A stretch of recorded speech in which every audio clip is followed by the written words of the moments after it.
Okay. Off we go. Okay, just do a little test of the microphone. Thumbs up from Councillor Thick, Councillor Chalmers. Excellent. Okay. So technical difficulties getting going here, but it is 4:34, and I'll call the meeting to order. And acknowledge that the District of Tofino operates within the territory of the Tla-o-qui-aht First Nation, Yuułuʔił̔atḥ. And a notice to attendees that the meeting is being video recorded and will be published on the District of Tofino's YouTube channel. And an announcement that there will be a public hearing at 5 p.m. sharp.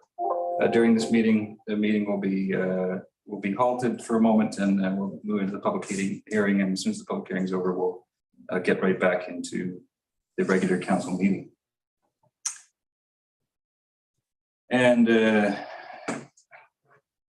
there is no, pursuant to section 15 of the District of Tofino Meeting Procedure Bylaw number 1229/2016 is amended. The April 26, 2022 regular meeting be held electronically via Zoom and live broadcasted on the District of Tofino's YouTube channel, and that the facility provided for the public to watch and hear the meeting be located at the Municipal Hall, 161 3rd Street in Tofino, BC. If there's no objection to adopting that motion, I will adopt. Seeing none, motion's adopted. There is a notice that the beginning May 10th, the public can appear at the theater and can be added to the speakers list for public question and comment period. And if people were to sign up, they'll come sit at the theater and then will be called into the meeting and get to present at the podium to council directly. And if there's no objection to adopting the agenda as presented, I will move adoption. Seeing no objection, agenda is adopted. And consent agenda.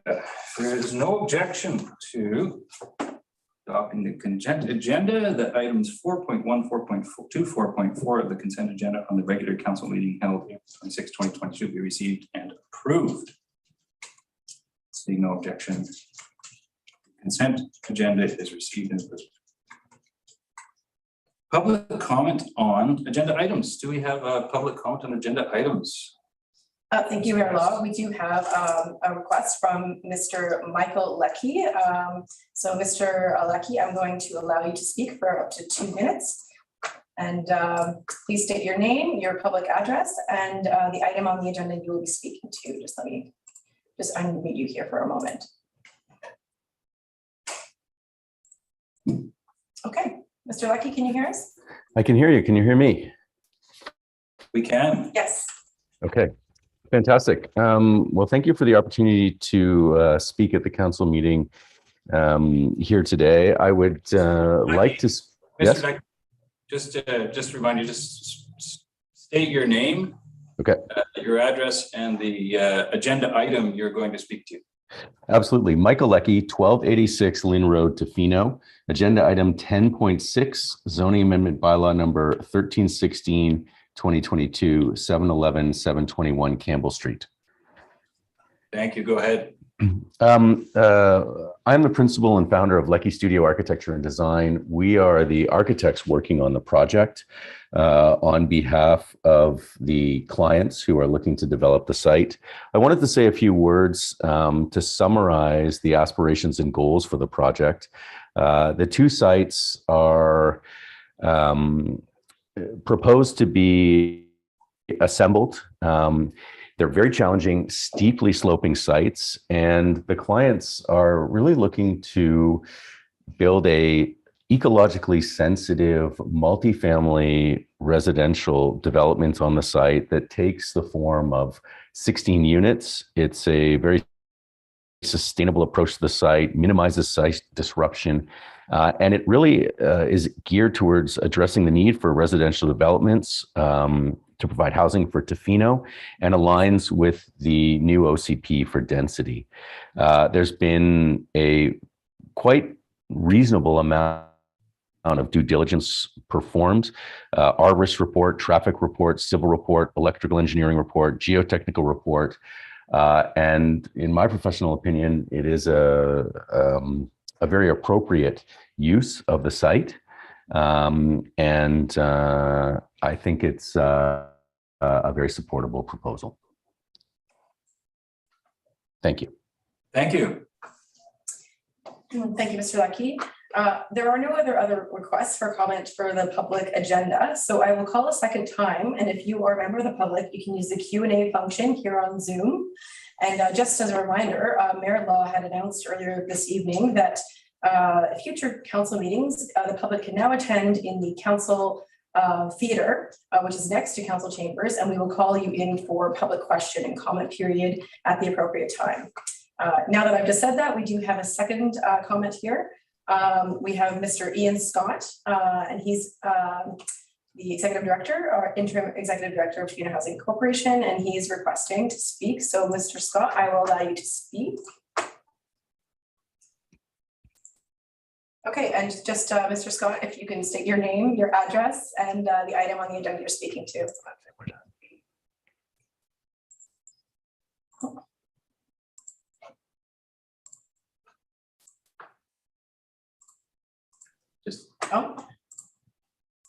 Good afternoon, Mayor and Council. Thank you for having me. I'm speaking to you from Victoria, from the territories of the Lekwungen speaking people, and sitting in my home office at 1524 Pearl Street. I thought it was important to make a few brief comments with respect to agenda items 10.5 and 10.6, the two residential rezonings on Campbell Street. Per the staff reports from Mr. Thick, as a representative of THC, I've had multiple discussions with both applicants, and the THC board has endorsed a process where the THC would secure 4 units. That would be 2 one-bedroom and 2 two-bedrooms at 565 Campbell Street, and 1 two-bedroom unit at 711 7721 Campbell Street. In both cases, we would put down a deposit following the development permit and would conduct a sale and selection process such that a local resident could take on our option when construction is complete. The homes would have resident and price-restricted housing agreements similar to the homes at Tla-o-qui-aht or Gateway, and those we are going to be developing on Peterson Drive, the duplexes, later this year. And that housing agreement would maintain affordability in perpetuity for local residents. It's not up to us, THC, to determine the appropriateness of community amenity contributions from these proponents. However, based on our understanding of development market dynamics, construction prices, the minimum financial valuability required by banks, and the type of market housing being developed that will likely also be attractive to some local buyers, we think buying units at cost or below cost is a reasonable way to develop some non-market housing. Each proponent has shared some costing and market potential information with me that is consistent with my knowledge of the local market. That said, we have not conducted an independent financial assessment. Acquiring these 5 units via these partnerships is one method for THC to work towards providing Tofino with below market affordable housing. And I really commend each developer for their willingness to work with us to meet this need. On its own, given the ratio of market to non-market housing, it's not a viable strategy to achieve all of our goals for below market affordable housing, but is definitely an important tool in our toolbox that I hope sets a precedent going forward. We're hopeful that Council considers these rezoning applications appropriate for the community so we can deliver these price-restricted units to needed members of the community. Thank you. Thank you. And just before you sign off, just for process, can you just state your name? Yeah. Did you read already? Yeah. Okay, I missed it. Thank you very much, Mr. Scott. Okay, moving on. Do we have anybody else? That's it. Okay, mayor's reports. Well, following LGLA, I was able to meet with Honorable Nathan Cullen, our new Minister of Municipal Affairs, and I had an excellent meeting with him. And at the meeting, I was able to impress upon the minister our situation with our wastewater treatment plant funding, and I was able to bring him up to speed. And he assured me that the ministry staff are working very hard on our community's behalf. So I am pleased at that time to have that time with the minister, and I'm pleased to know that the ministry staff are working so hard for us at this critical juncture. I'm also very pleased the announcement from the Honorable Katrina Chen, the Minister of State Minister of State for Childcare, and the tremendous announcement of funding for 70 to 100 childcare spaces in Tofino, and that's through ST70, and on ST70 property will be built and delivered to our community. It's just fantastic. I'm so pleased to see that happen. And on that note, also, I'll be sending a letter of welcome to ST70's new superintendent, Tim Davey. And that is all for my mayor's report. Do we have, let's see, we have correspondence or delegations. We have none. Moving on to correspondence, 9.1, we have Tofino Long Beach Chamber of Commerce regarding adventure tourism policy. And I do have a little bit of a blurb for this one, but council? Comments from council? There is one thing I'd like to state. Oh, sorry, Councillor Thick. Go ahead. Yeah, I asked for this to be put on the agenda so that we could understand more fully what the intents of the provincial government were. I had a couple of people phone and ask me what was the intention of it, and I wasn't able to give them a very good answer. So I'm just wondering, yes, if you could give us a bit more background on it would be helpful. So, sorry, Councillor Thick, you wanted a little background on what part? The whole adventure tourism policy? Yes. I wasn't understanding fully why the government asked for this, and I had people asking me why this was the case. So if anyone has more information, that would be good. I mean, I can speak a little bit to it, but not knowing that I'm not fully prepared to answer, but I did meet quite a while ago with ministry staff just for information. And it's my understanding that this is a province-wide approach to commercial use of foreshore and public spaces. And this really is just a tightening up of existing legislation and regulations to ensure that commercial businesses that use the foreshore are registered and in this case paying some fees. Go ahead, Councillor Anderson. I don't have an answer really, but I think it's a question that's best directed to the MLA's office. Yeah, there we go. We'll do that. We can request an information session if you'd like, Councillor Thick. Yeah, I think perhaps just a letter back from the ministry. Yes, I noticed that in the chamber letter, they also CC'd Minister Osborne. So I don't know if that's the right department, but it seems like it would be. And I was also interested that we write a letter asking maybe for more details. Thank you. Sure, and there was one point in the letter, I believe the chamber has asked for some funding to be directed to the District of Tofino for a surf guard program. And I just wanted to make it clear that we do not have a surf guard program offered or run by the district, nor is there a plan for a district run surf guard program. That seems, council has not discussed that and staff have not brought that forward. However, it's pretty obvious to everybody here that there's a dire need for safety in the water and a renewed look at our ocean safety around Tofino in our beaches and waters. As Councillor Steer can attest. Yeah, I can just make a quick comment. The jurisdictional issue is one that has been complex, and there is still a gray area in terms of whose responsibility areas. As a first responder with Canadian Coast Guard, we will operate in those areas and we do rescues regularly in those.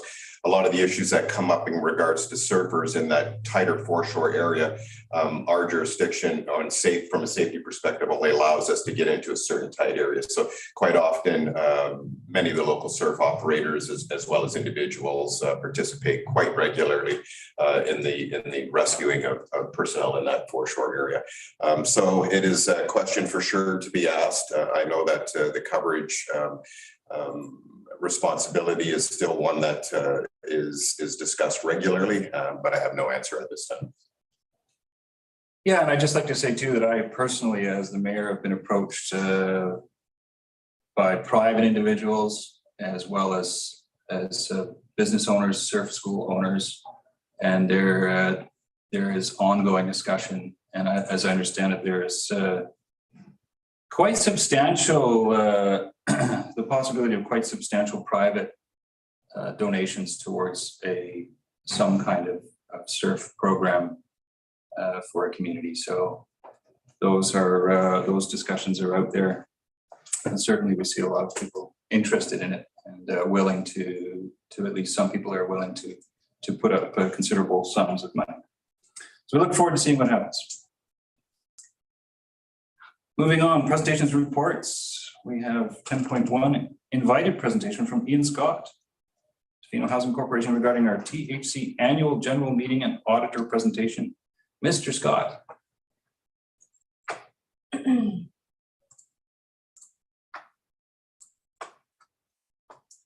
Just one moment.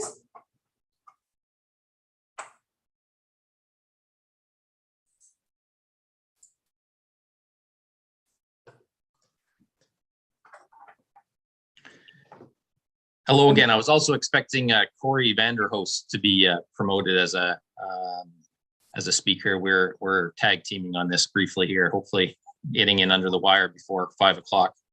Thank you, Mr. Scott. I just promoted him. So I just wanted to quickly introduce Corey and make a few brief comments.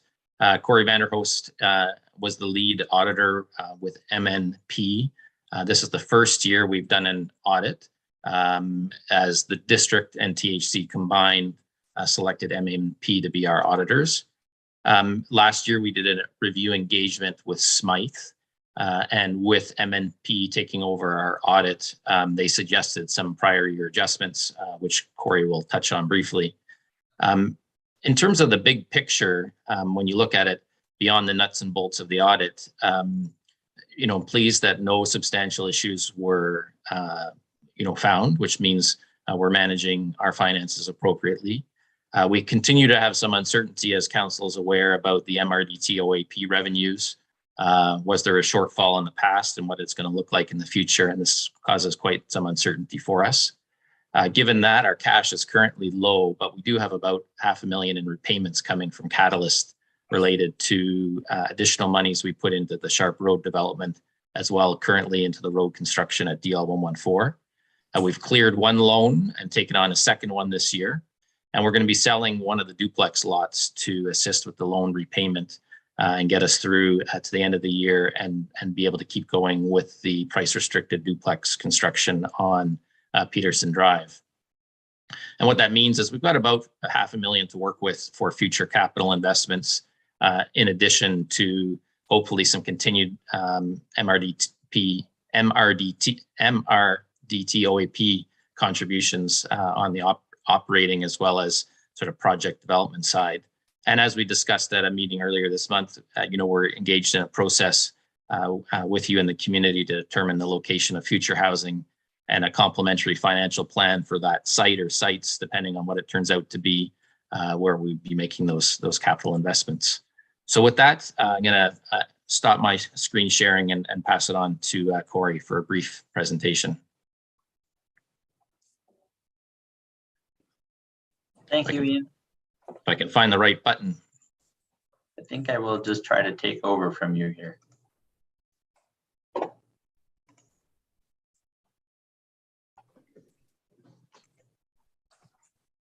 Okay, hopefully everybody can see.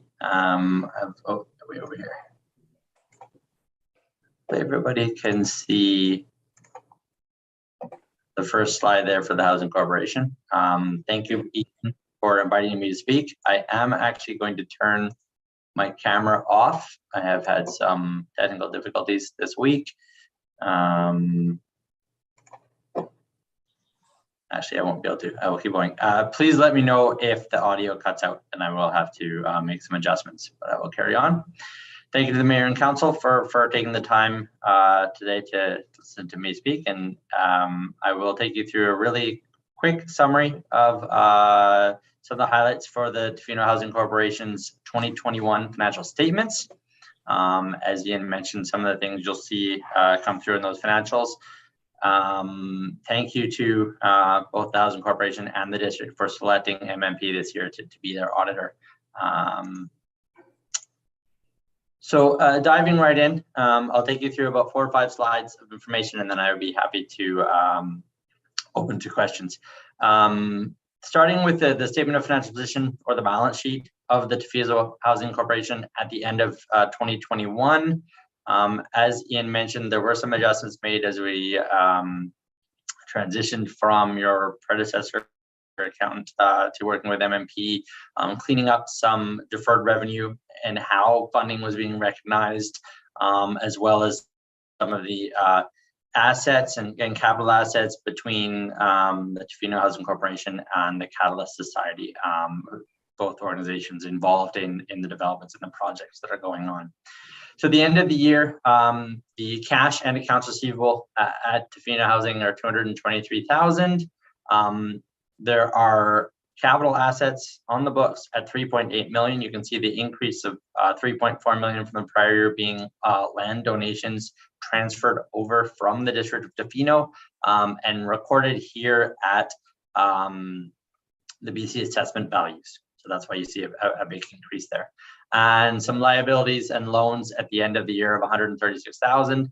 As Ian mentioned, Catalyst taking on over $300,000 of BC housing debt. So that came off the Housing Corporation's books in 2021. So there's a net asset position for the Housing Corporation of $3.9 million. On the income statement, the statement of operations, funding and amounts received for the year was $102,139. Expenses related to the projects that were being undertaken in 2021 are $245,000. So an accounting deficiency position of $143,000, but the transfer of the loan is a positive to the corporation. It no longer has that loan on its books. So the annual surplus on an accounting basis is $193,283. Lots of adjustments and accounting entries going on there.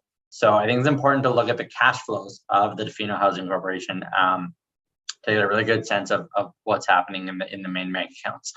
Operations and the activities throughout 2021 were a net cash inflow of $90,430. Capital spending $122,000, and debt used for some of that capital spending of $63,665. So at the end of the year, a net cash inflow in the main bank accounts of $32,019. So we are happy to be able to provide what we call an unqualified opinion for the Housing Corporation. That's auditor's language for a clean audit opinion. We are satisfied that those financial statements have been prepared accurately in all material respects. They are prepared under the not-for-profit standards, as that is how the Tofino Housing Corporation is run, and the district will be bringing the financial results into its own results, as it is the sole shareholder of the Tofino Housing Corporation. So when we coming back around in a few weeks' time to look at the district's financial statements, Housing Corporation results will be incorporated. So we signed our audit report. The board approved the statements on April 14th. As everything was signed and delivered on shortly after that date. And thank you for taking the time to listen to my presentation and Ian's. I will stop the sharing and happy to answer any questions. Thank you, Mr. Vanderhorst. We've just got really probably have about a minute and a half before we move into our public hearing, but I'm going to turn it over to council for questions from Mr. Vanderhorst. I think Councillor Thick could have said. Oh, is there, and Councillor Thick, do you have your hand up? Yes, I did. I'm just wondering if Corey could please speak to the first page of the highlights in which it was written that 3,845,000. So you mentioned that this value went up from 447 to 3,000,008. So is that a difference in the assessment, or is this a difference in the accumulation of another portion of land? Can you speak to that, please? Thank you, Councillor. It's a good question. So what's happening there is the several parcels, 3 or 4 parcels that were transferred from the district to the housing corporation. I don't have the number off the top of my head of what they were on the district's books at, but as a small amount. And when we transferred them, or when they were transferred to the housing corporation, the accounting standards require that we record it at fair value, or as close to fair value. Now, those properties in question, the determining fair value for those properties is challenging. There were appraisals done for the bank purposes. That's not totally reflective of fair value on those properties. The properties also have some very specific use being done that affects that value. So it was determined that the assessed values was probably the closest to a reasonable fair value at that time. Horst? Yeah. Sorry to interrupt. It's 5 o'clock. So yeah, perhaps what we can do is we can just pause that comment for a second. We'll move into the public hearing and then we'll come right back to you. Sounds good. Thank you very much. Okay, it is 5 o'clock. So we're going to move into the public hearing. We'll call the public hearing to order. Statement from the chair. This public hearing is being held to receive and consider submissions regarding the proposed District of Tofino zoning amendment bylaw number 1286/2022, which proposes to update District of Tofino regulations around secondary suites to match provincial regulations within the BC Building Code. The bylaw would make secondary suites permissible in additional building forms and would remove size restrictions in support of additional housing units. Anyone who believes that their interest in property is affected by the proposed bylaw will have an opportunity to be heard either by speaking directly at this hearing or through a representative or by submitting written comments. No one will be prevented or discouraged from making their views known. However, it is important that speakers restrict their comments to only those matters contained in the proposed bylaw. As chair, it is my responsibility to ensure that this restriction is honored. No decision will be made at this public hearing, as the entire proceedings will be considered by District of Tofino Council at a subsequent meeting. Council's function today is to listen to the views of the public, not to debate the merits of the proposed bylaw. However, council members may ask questions of individual speakers to clarify what those speakers are saying or what has been said. This public hearing is the final opportunity for the public to comment their support, opposition, or neutral comments on the proposed bylaw. Council is not permitted to receive further submissions once we have closed the hearing. That's very important for council to remember. And if somebody were to come up to us and ask us or give us opinion on this bylaw, we would politely decline. Documents received by council relating to the proposed bylaw are available for review in the public hearing document book that was previously available in the district office and online. It is currently available at www.tofino.ca/development. Written comments submitted during the hearing will be added to the public hearing document book. If you submitted written comments during the notice period, you are not required to restate your views verbally today. Personal information such as names and addresses are directly related to council's consideration of the effects of the proposed bylaw and are being collected under section 26C of the Freedom of Information and Protection of Privacy Act. Questions about how personal information will be used or disclosed can be addressed to the District of Tofino Manager of Corporate Services. To maintain order and to ensure that everyone has an opportunity to be heard, our rules of procedure are as follows. To sign up to address council with your comment, open the Zoom Q&A function window in the webinar controls from your device. Click on the Ask Question tab.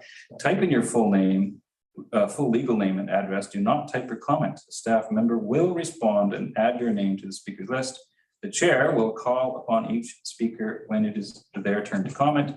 Speakers will be unmuted for up to 5 minutes. However, your video function will not be permitted. Speakers must limit remarks and comments to matters containing to the proposed bylaw only. After everyone has spoken once, those wishing to speak again will have an opportunity to sign up again. To clarify, council members may ask questions of speakers to clarify what has been said. However, no other replies, questions, rebuttals, or additional submissions will be heard without the chair's permission. So we'll go back here. Just a proposed bylaw summary. And this is for District of Tofino zoning amendment bylaw number 1286/2022. District of Tofino zoning amendment bylaw number 1286/2022 proposes to update District of Tofino regulations around secondary suites to match provincial regulations within the BC Building Code. The bylaw would make secondary suites permissible in additional building forms and would remove size restrictions in support of additional housing units. The amendment bylaw received first and second reading on February 26, 2022. The public hearing notice was advertised in the April 13th, 2022 and April 20th, 2022 print editions of the Westerly News and posted on the district public notice board and website. And I'm just going to present an overview of the package. Records as per community charter requirements. And we have again, District of Tofino bylaw number 1286/2020, secondary suites. I believe that's 2022. We have 3.1 proposed bylaw.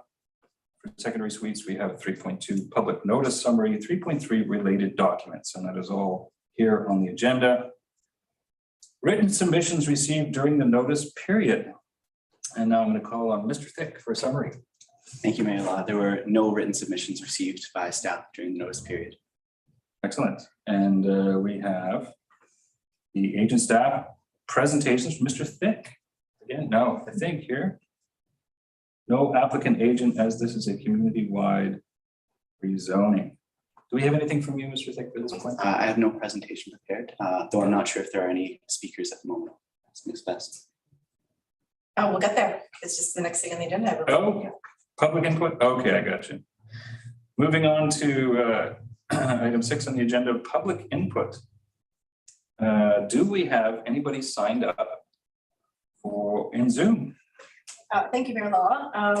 And I think council members can see through their screen here, there are no submissions or requests for public comment for this public hearing, but we will call once and give a pause here. And we will call twice. And calling thrice, seeing no notifications for public comment. Then that concludes our public hearing. I'll move adjournment. Seconded by Councilor Master. Any further comments? All in favor? The public hearing is now closed. And now we can move right back into continue into our presentation reports with item 10.1. Do we have Mr. Vanderhorst still on? Yes. Hello. Thank you for your patience.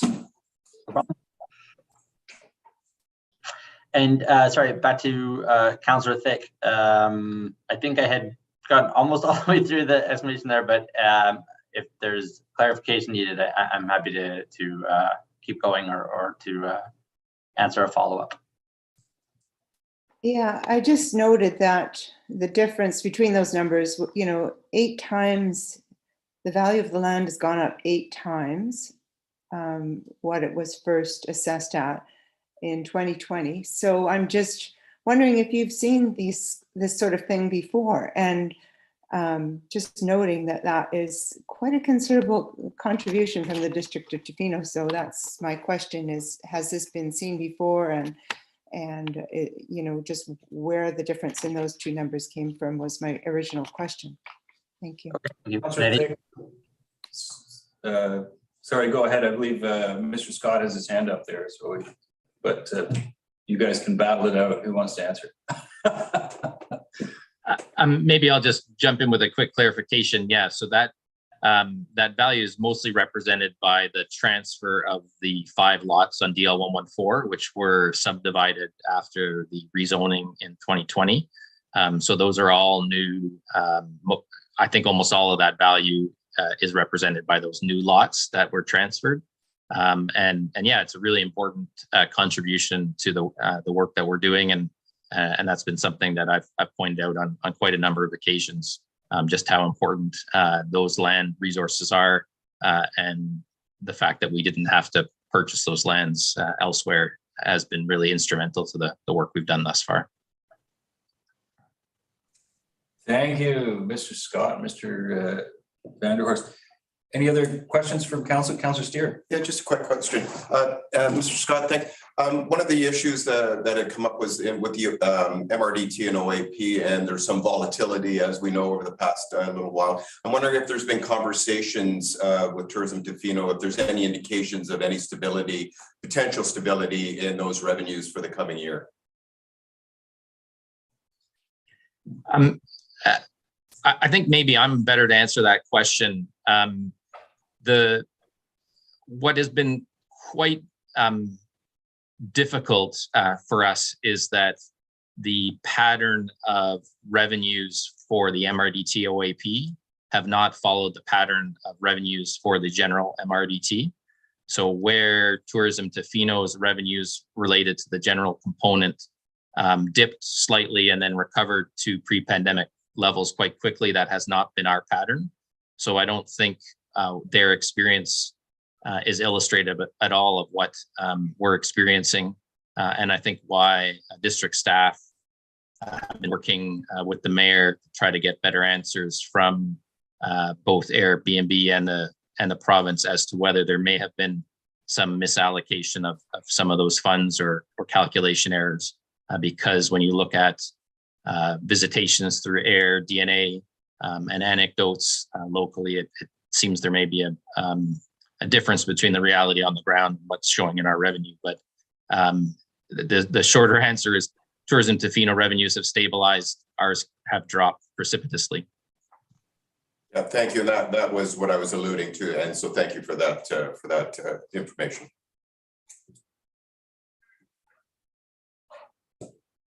Excellent. Any further questions, comments from council? Seeing none, thank you very much, you two. Thanks for all your hard work. We do deeply value the THC. 10.2, organizational update. We have a report from our Chief Administrative Officer.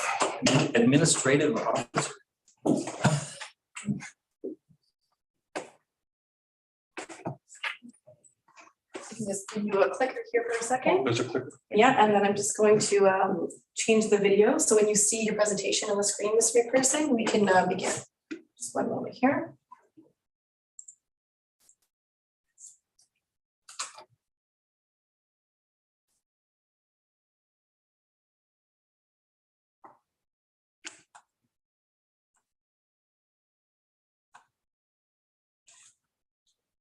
Not that one. Here we go. I won't do that one either. No? Regulation. It's a business slice. I could. Oh, sorry. Jump right ahead. Stop share. Here we go. We're doing things for the first time this evening, so off we go.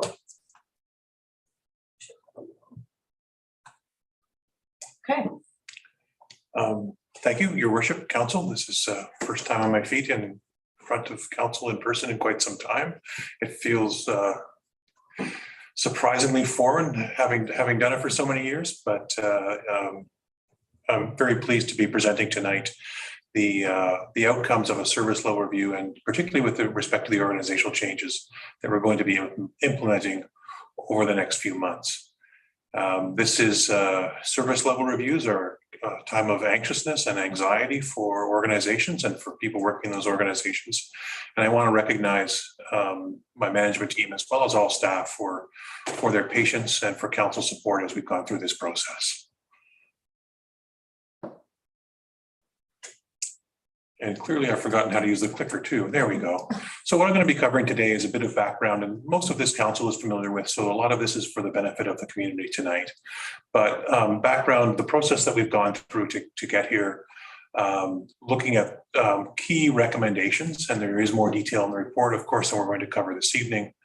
Looking at some areas that were identified that need some attention, and the organizational structural changes that come as a result of that. And then talk really briefly about how transition is going to happen over the next little while. And of course, time for questions and answers if council so desires. So service level review, put really simply, is an opportunity to have a look at what we're doing as an organization and determining if what we're doing is properly aligned with our priorities, and if we have set ourselves up for success in what our priorities are. So it's a little bit of a look backwards and forwards of, okay, what do we want to be doing and are we set up to be doing it right? This is a long-standing request of council. I think we first started looking at doing this in 2018, 2019.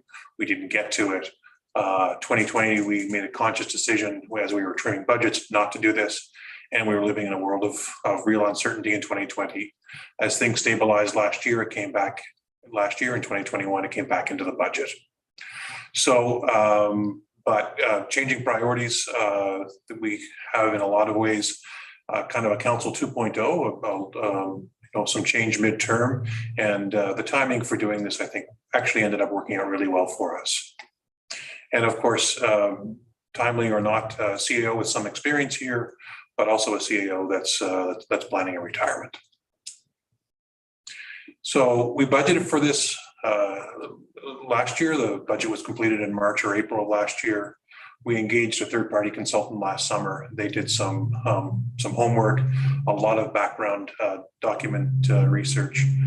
And then in October, early October, they came to council and came to Tofino and met with approximately 30 stakeholders. So they did 2.5 days of interviews. All of council, as I understand, were interviewed, or at least had the opportunity to be interviewed, all of senior staff, and then some other key stakeholders along the way as well. So staff with experience in public works as a good example, as well as the CUPE 2020, the CUPE local union president.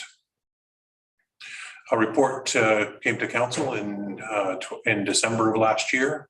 There have been discussions with council and senior staff through the early part of this year, and a lot of the early part of this year we were working on looking at what the budget implications would be of implementing some of the stages, some of the changes that we were talking about.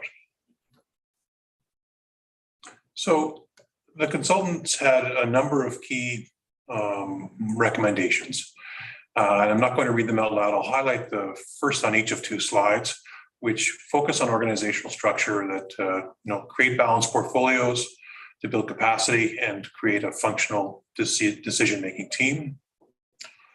And then on the second one is increasing capacity in particular areas, being engineering, human resources, community services, and project management.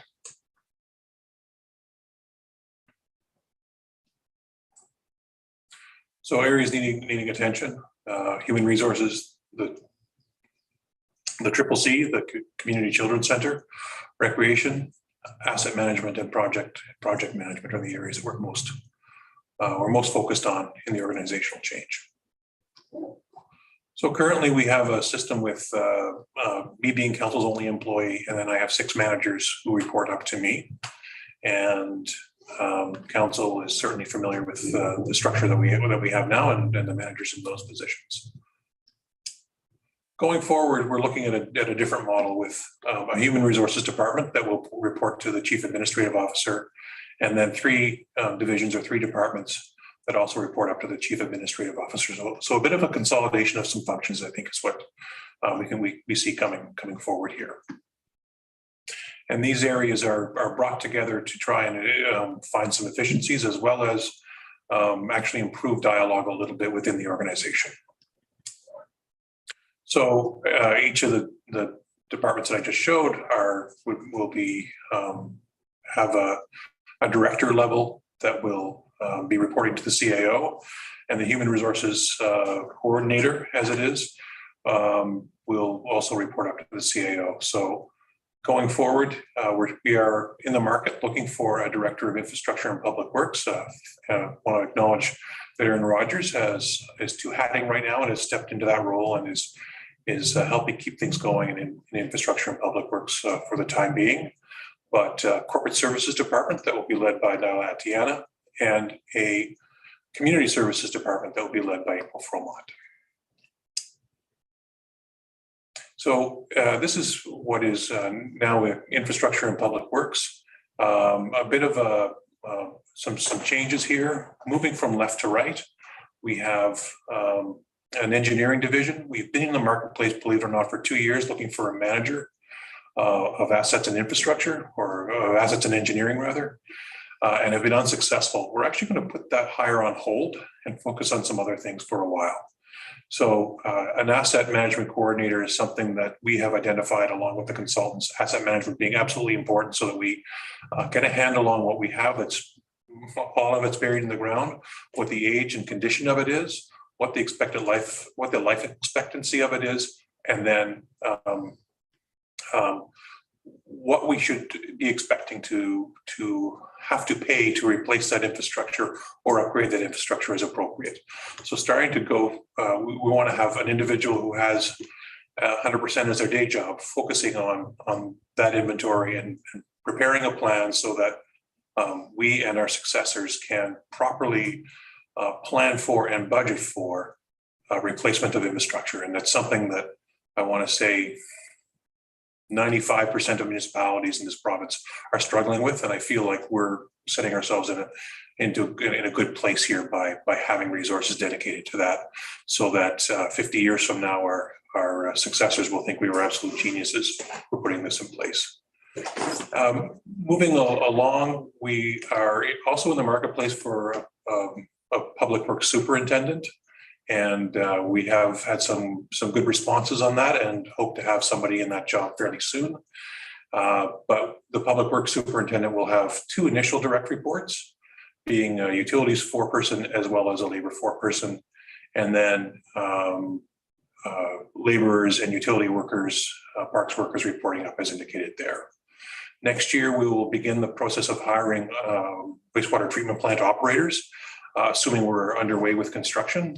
But the sooner we get a wastewater treatment plant operator in place, they would work with us through the construction process, become familiar with the plant as it's being built, and also have input into how it's being built.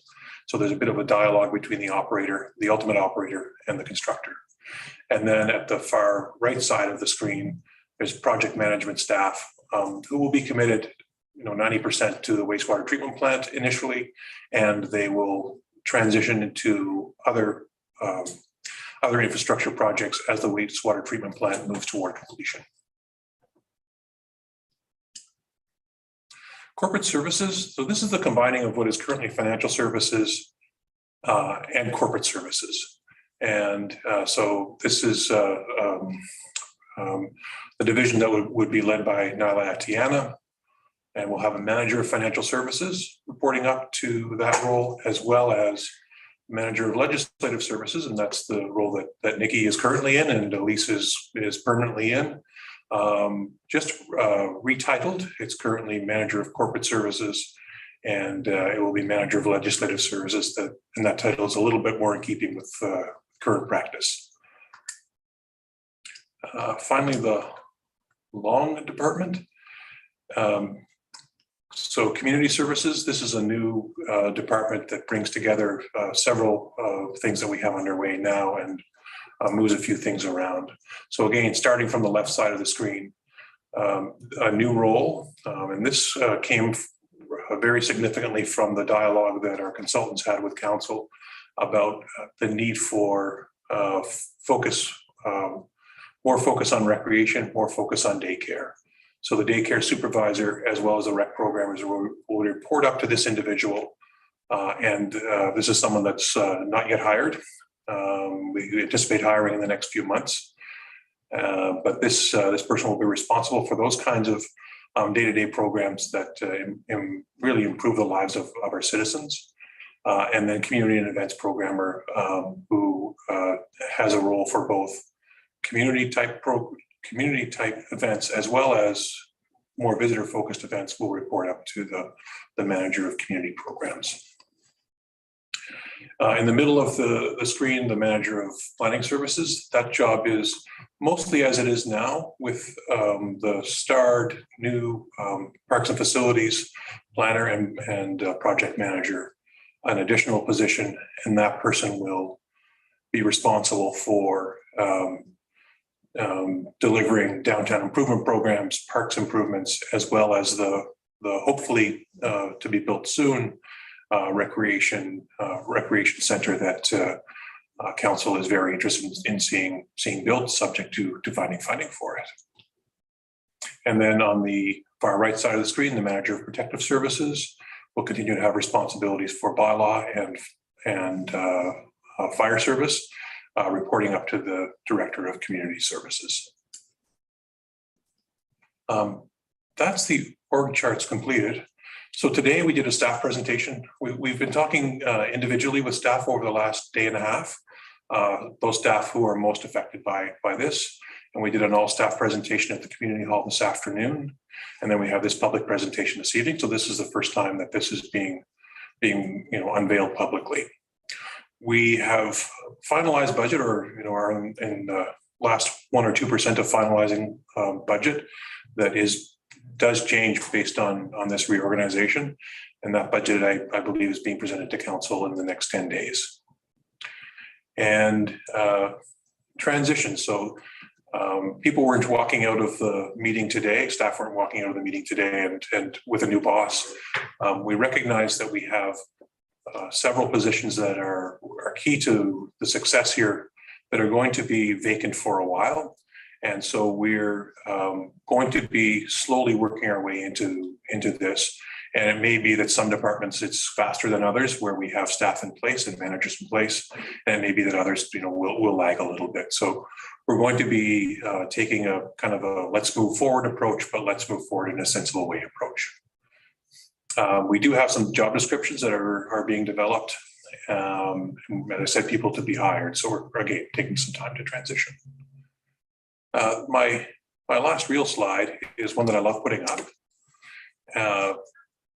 This is the words of the consultants, and I think that as I'm getting to the end of the runway here, I'm quite thankful for the staff that we have here, the senior staff that we have here, and very appreciative of the work that we do, and know that this reorg is being left in really good hands with the folks that you will continue to have working for you. So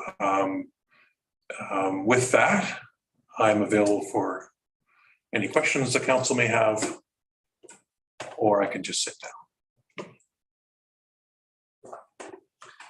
Thank you, Mr. McPherson. I appreciate this report. Council, questions, comments for Mr. McPherson? Gotta be something. Geez, been working on this for a year. Question. Sure. What was the feelings from the union rep? So I think I really don't want to speak for the union. I didn't hear anything negative back. I did meet with the union president in advance of meeting with the rest of staff when she was in town a couple of weeks ago, and let her know this was underway. I will say where I did get very positive feedback was having an HR person. And that's one thing maybe I should have mentioned is the consultants in the 30 interviews that they did found a lot of consistency. And that's normally the case, although not always. But as they talked with counselors, as they talked with staff, as they talked with other stakeholders, it was very consistent, the things that where people saw gaps, where people saw we could be providing service differently in some places. I think one of the areas of highest consistency, if I can say that, is the idea that we need someone in an HR role. And I will speak for, I did hear from the union that that's something that they're quite excited is the wrong word, but they're very supportive of in that we're overdue for that kind of contact person other than the CAO or the director of financial services dealing with HR issues, someone who can put it in the middle of their desk rather than deal with it off the side of their desk. So I will say that was a positive comment. Councillor Steer. Yeah, thanks, Bob. I appreciate this, and we have had some conversations over time around it. I do, as pointed out in the information, that there are several key positions that will need to be fulfilled over time to transition the organization. And I'm wondering, is there a strategy for those, for that hiring process, knowing that, well, we all know how critical those positions are and how tight that labor market is out there? So, is there a strategy? I hope it doesn't sound flippant, but it's one of those things where it's, you put one foot in front of the other and just keep going. And we're working through things somewhat stepwise, where we've developed job descriptions. And then as a management team, we're discussing like what are our priorities, knowing that we can't do everything at once. So the key ones that we are really trying to get in the organization sooner rather than later is the HR person that I was just talking about. That's absolutely critical, and that will help with the other pieces along the way as well. The other thing that we know that we have to do is if it's not posted today, it will be posted in the next day or so, which is the project manager for the wastewater treatment plant. We're making, whether we're building it or continuing to try to plan it, we're moving forward with this project, and it needs to be, sorry for using this again, but in the center of someone's desk rather than having me work on it and several consultants working on it. So that's I would say the next priority. And then I would say, working our way through several others. But I appreciate the comments about the tight labor market. That does worry us. That every employer who we know, public sector, private sector, is having a tough time finding staff.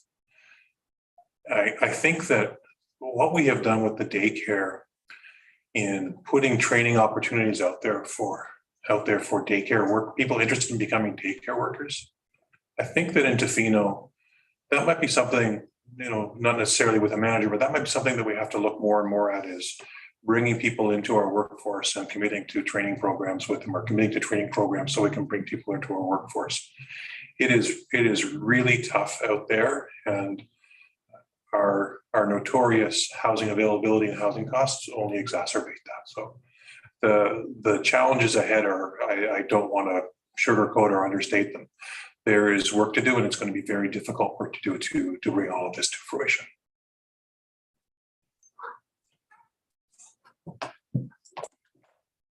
Comments, Councillor Thick, Councillor Chalmers. I'm just going to keep my eye on you two up there on the screen in case I don't want to miss you. Anybody else from council? Councillor Anderson. Yeah, I don't think I have any specific questions, but I just comment. We've been looking towards a service review for quite some time, trying to accomplish this. And I think even if we had got to it 3 or 4 years ago, when I think we first started asking for it, it probably would have looked a little bit different than this. So in a sense, where we've arrived now, we're biting off a bigger chunk than had we done this more progressively over time. So I think to me, it was not a shock, but a bit of a surprise at how many areas we were really lacking in, and how far we had gotten behind in addressing the needs of the community in terms of what's wanted and what's needed to deliver the services that are so badly needed, and especially in terms of recreation and childcare and some of those soft services, I guess they might be called, and more social services. Yeah, so I'm really glad that we've gotten here and recognized the needs for. I would have never thought that human resources was an area we were lacking in, but this really pointed that out, and that will help us get there. So yeah, those are my comments, and just sort of looking back at the organization and how long it's actually taken us to get to the service review. So that's all. If I could just comment on a little bit, I think this would have been something that would have been nice to do in 2018. I think we'd be in a different place. We'd be probably looking at this again, either now or soon after. I want to say as staff, I think we've done probably a good job, or too good a job, hiding what some of our weaknesses are through people's hard work and diligence and just not letting things go. But we're at a point where we can't just keep going forward. And I really appreciate the support of the management team. I want to say I really appreciate the support of the council has shown in this, the discussions we've had in the last little while about the need, if we there's a commitment we have to make if we want to put ourselves in a different place. So I appreciate that there hasn't been there's never been a let's continue to try to do less with more, because that's eventually trying to do everything with nothing, and we'd never get there. Excellent. And I do want to say how important it is to have a third party, a professional third party appraise our district staff, how we're working. And despite the needs for attention in certain areas, I just do want to say how encouraging it was to read in the report and hear from our professional how unusual Tofino is, the district, how unusually healthy the team is, how supportive and supported they feel, and how much competence and commitment this organization has. And that was deeply encouraging to me, and I know that that will carry forward. And I'm glad that we're going forward together in one spirit. So thank you, Mr. McPherson. Okay.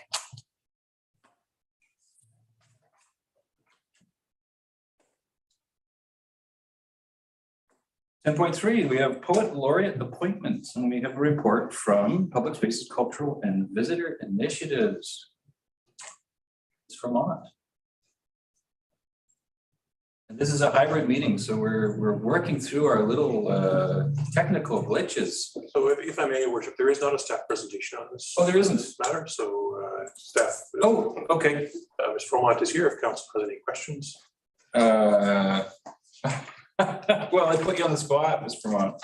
Actually, if you want to say anything, I did have a little, shoot, I missed it. It's a little invitation to the, this Saturday, the Poet Laureate release of the book.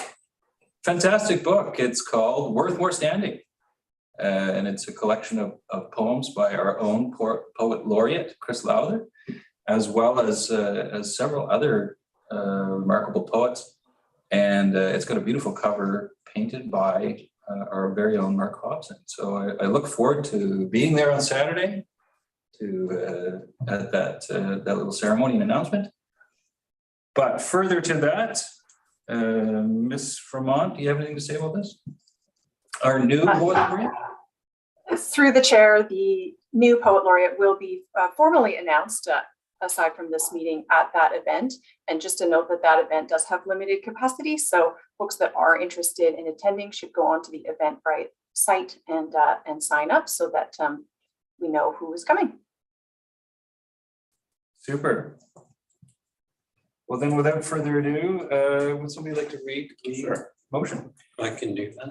I think Councillor Steer beat you to it. Councillor Steer. That Heather Henry be appointed as Tofino Laureate, Poet Laureate for the 2022-2024 term, and that the District of Tofino Council express thanks to Christine Lowther for her tenure as Poet Laureate for the 2020 to 2022 term. I'll second it. Seconded by Councillor Anderson. And any further comments from council? Seeing none, all in favor? None opposed. Lovely. Motion's carried. Moving right along, we have 10.4. We have business license regulation bylaw, and we have a report from Protective Services Chief Baker.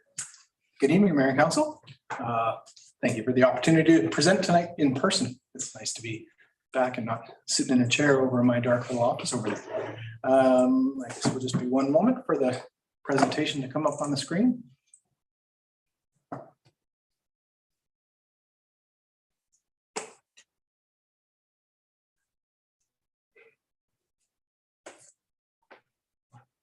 Okay, so we are here tonight to discuss business license regulation bylaw number 1239.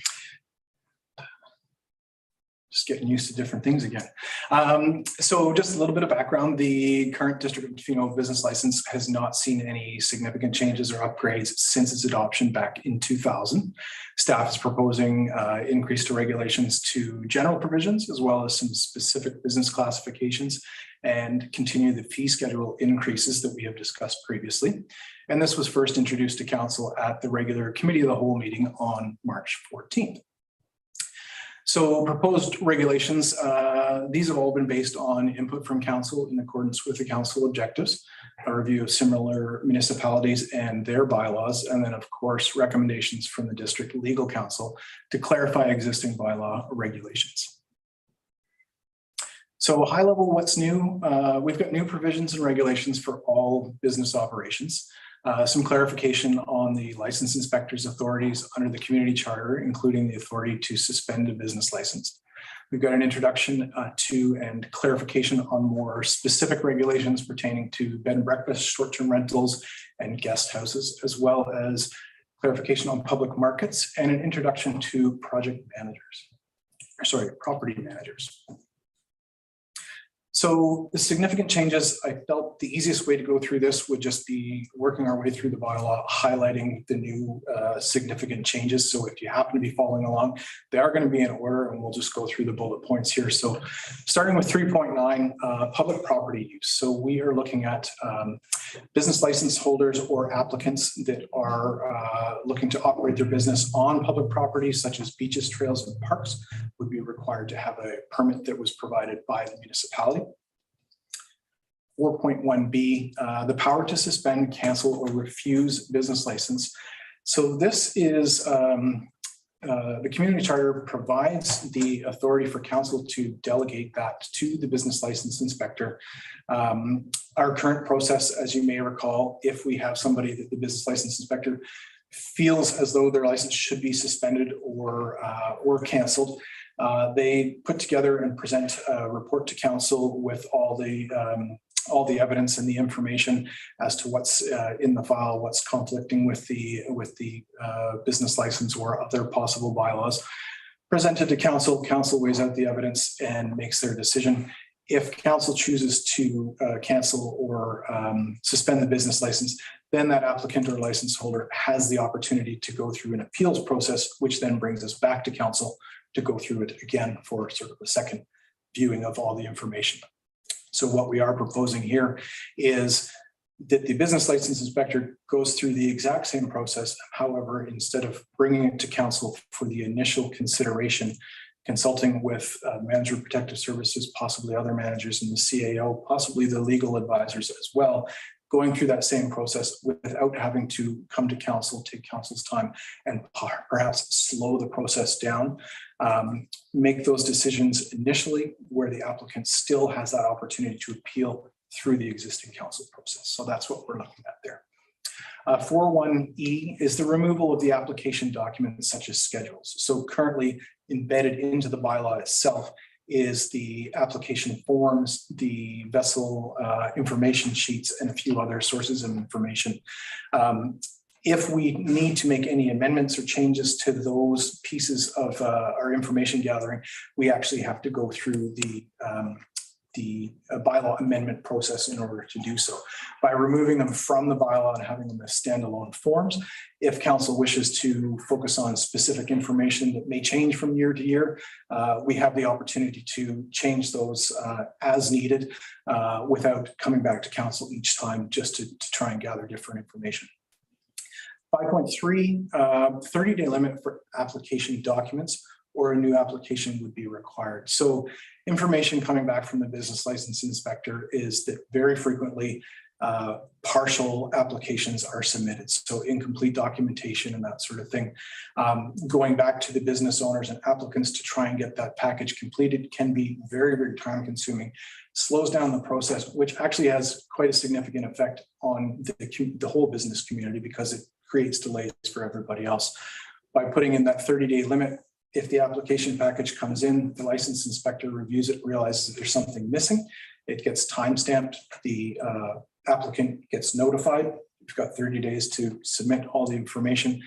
If they don't meet that timeline, then they're notified that they would have to reapply. And again, a new application fee would be required at that point as well. But that allows the inspector to focus on those that are moving more swiftly and participating in the process whole. 5.9, false declaration on application allows the business license inspector to refuse and require a resubmission. So again, similar to the last one, information coming back from the inspector is that sometimes people aren't completely honest in the applications. Where we tend to find this most frequently is in the residential tourist accommodation sector, the on-site caretaker requirements. There is a requirement to put the name and the contact number on there. We have experienced in the past where people have put phone numbers and names on there of people that actually don't reside in Tofino or they live at a completely different residence. So as the inspector goes through the process and finds that information out, we don't have a process that allows them at this point to say, you need to go back and resubmit with actual information. So this gives us that tool to again, have them start over, resubmit again with a new application fee at that point. 6.3, post a notice of suspension. So if the license inspector or council determines that a business license should be suspended, it gives the authority for the inspector to post that notice of suspension at the place of business. 6.5, posting a notice for operating without a business license. Very similarly, if the investigation determines that somebody is operating without a license, then a notice can be posted on site. 7.13, business license for market vendors. And so we've talked about this one off and on for a couple of years now as we've very slowly made our way through this process. This one is where the public market vendors would be required, those that have a reserved seasonal space at the market, not just the single day or the, show up and get in the queue for one of those spots. They would be required to have a business license as well, and that would be at a reduced rate also. 7.31G, again, for the residential tourist accommodation sector, a requirement to provide a PDF copy of the most recent respectful neighbor list brochure with each reservation confirmation. So I think we've all agreed and determined that the best chance that we have of getting people to follow the bylaws that are the ones that are highlighted around the community is to give them the information prior to the arrival so that they can plan for it and make the decisions that we're hoping that they will.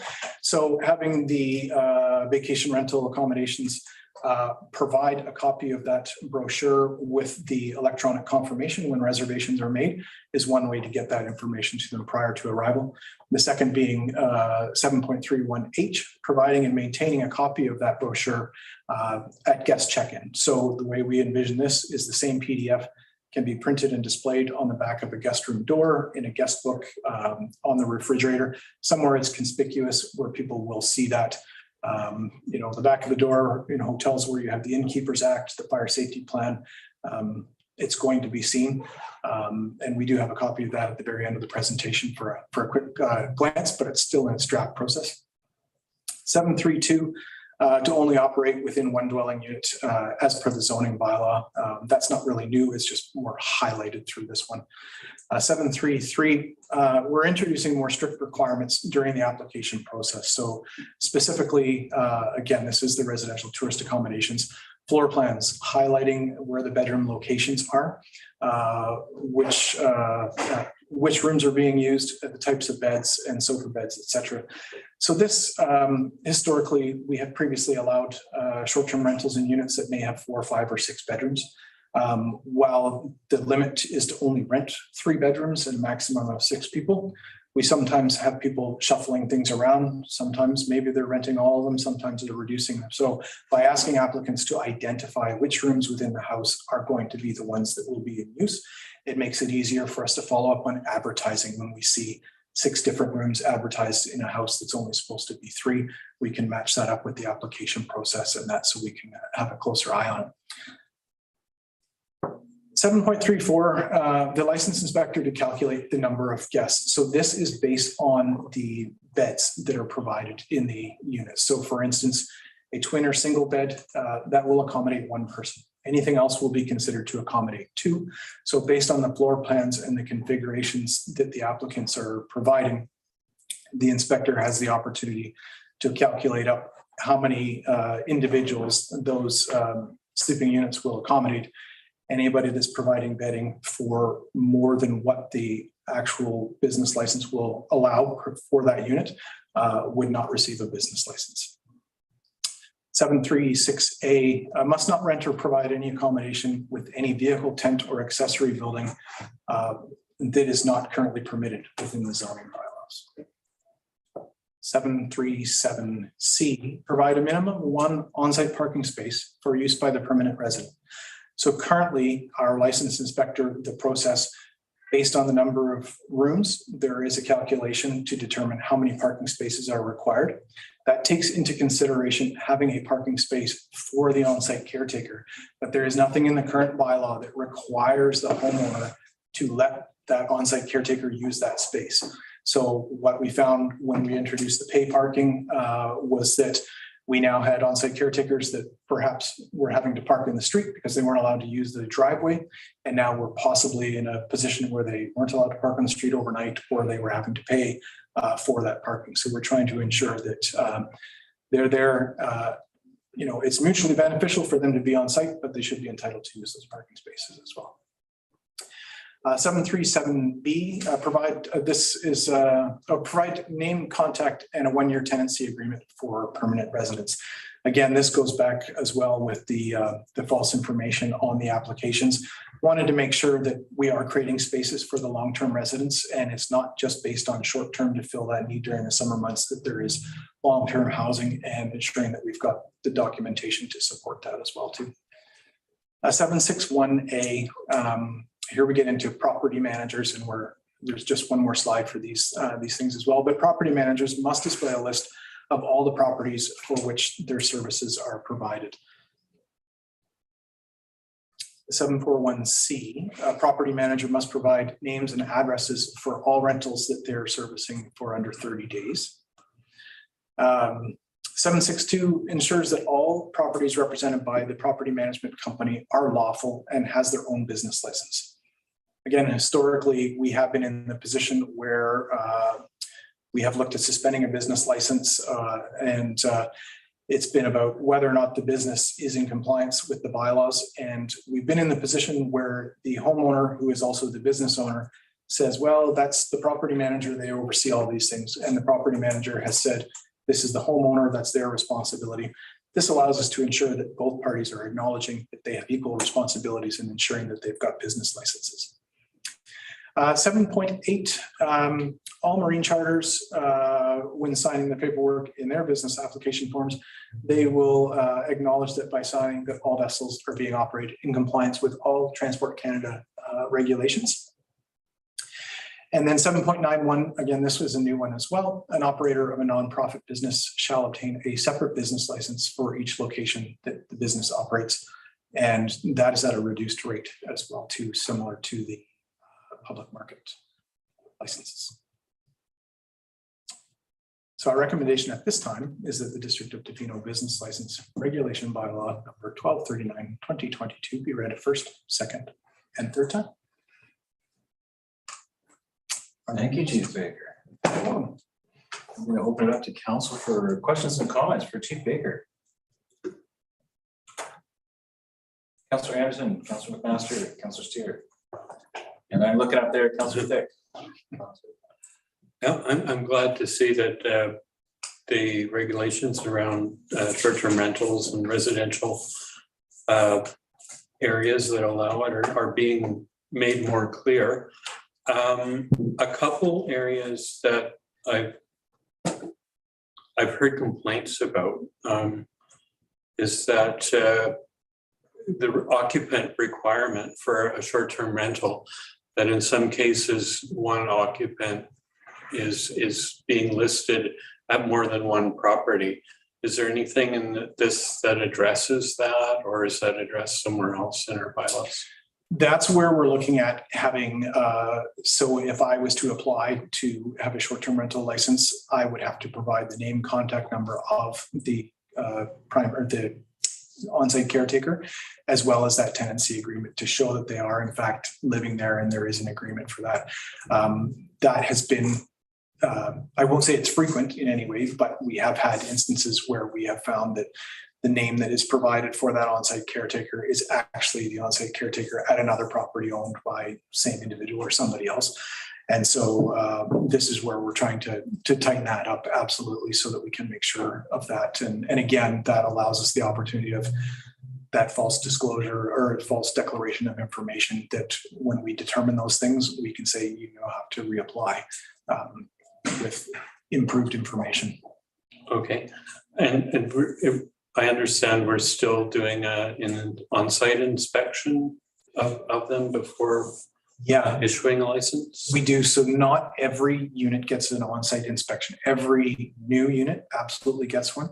Upon review of all the application documents, if there's anything that gets flagged by the license inspector that might be questionable, or if it's just been several years, then they will get another on-site inspection as well too. So we can just double check on things. Just one last point.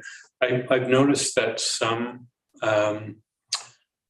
short-term rentals are posting public property as private parking for their, I guess, guests. Is that something that gets followed up on as well? And I don't know if it's addressed through this or inspection, but I'm just wondering if that's something we have our eye on. It absolutely is. And I think that became apparent as well, too, with the introduction of the pay parking. There's been a few of those things that have been determined that that's not actually their parking. And some folks' lots have changed as landscaping has overgrown and changed, and their own personal parking has been overtaken by vegetation, and now they're offering public spaces and that. So those things absolutely are sort of in the new phase of what gets a bit more closer attention, because it is very important to ensure that we have those spaces, that they are their own spaces, and they have to be there. Well, what I've seen myself is guest parking only in an on-street public space. So, right. Thanks. Councilor McMaster. Yeah, I like to see just one point. This idea of parking must be provided for the on-site caretaker. Is that regardless of whether the on-site caretaker has a vehicle or not? I think it should be, because I would hate to see someone lose their accommodation and job because they had a car and given to someone that didn't have a car. So, absolutely, I think if it is adopted eventually, and that becomes part of the licensing process and the inspection, then the understanding would be that regardless of whether they have a car or not, that is an expectation. After that, if the current person residing there has some sort of agreement with the landlord that I don't have a car, they can use my space, then I think we have to leave that up to them. But I think as far as the process that we stick to, it has to be consistent across the board. That's great. That's all I wanted to know. Councilor Steer. Thank you, and I do appreciate the focus on the SDRs and the cleaning up there. Mine, so those questions were answered. Just a quick one on the marine charters on 7.8. Maybe a little clarification on how would they they would show proof, or they're signing a document to say that they are in compliance with Transport Canada. It would be, so we have we've reworked the application forms, and so now we've included a few things. So obviously shipping containers has been a new area that's come up, and those sorts of things. So on the new application form, we've broken down a few sections. Shipping containers is one where people are asked to declare whether they're using shipping containers as a part of their business, so that can actually draw our attention to. There's some fire safety concerns, those sorts of things worthy of a closer look. In the marine charter section, there's a few points on there that they have to go through. The very last one being, by signing here, I am acknowledging that all of the vessels operated by this company are in compliance. We are by no means the Transport Canada experts, and we'll put ourselves in that position of going to confirm those things, but they're making that statement so that we can feel comfortable that we are asking those questions. And just acknowledging that you're not Ministry of Transportation inspectors, and I believe it was Councillor Beck next. Yeah, thank you, Chief Baker, for your work on this so far. I had my question relates to council's goal to protect housing stock in the Tofino community, and so this is the reason I'm asking that. And as Councillor Sear said, I'm very happy to see that there's more precision around the short-term rentals. My questions are a little bit nitpicky, but maybe you could take them under that umbrella. And I'm just wondering if we can have, in our next iteration, I think you mentioned in the report that we would see further forms coming through in the near future, that we would need, I think we would need personally a more a larger form for a business license application for STRs. And the reason I say this is I've been looking quite a lot at other towns and what they do for their business license requests for short-term rentals. And in particular, I note for Victoria, for example, that they ask very interesting questions. For example, just not only in regard to floor plans, but things like, does this vacation rental comply with strata bylaws? And they need an actual signature on the application from the head of the strata. Similarly for property, not property managers, numbered companies, they do something similar where the directors are actually outlined in the application. So again, you have a way of recourse. And the same question relates to staff accommodations. Just making sure that the staff accommodations, as I noted in one section, I think of the bylaw where it says a limit of 10 people per household unit. Am I correct in that? I'm sorry, 10 people for in any household. I think it says somewhere in the bylaw.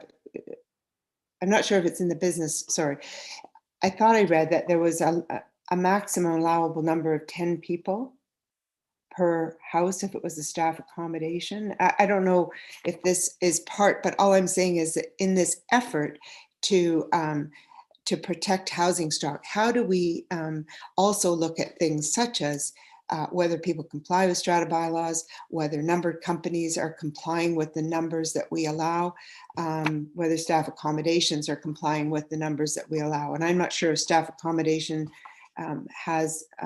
needs a business license to run. I'm not clear on that one.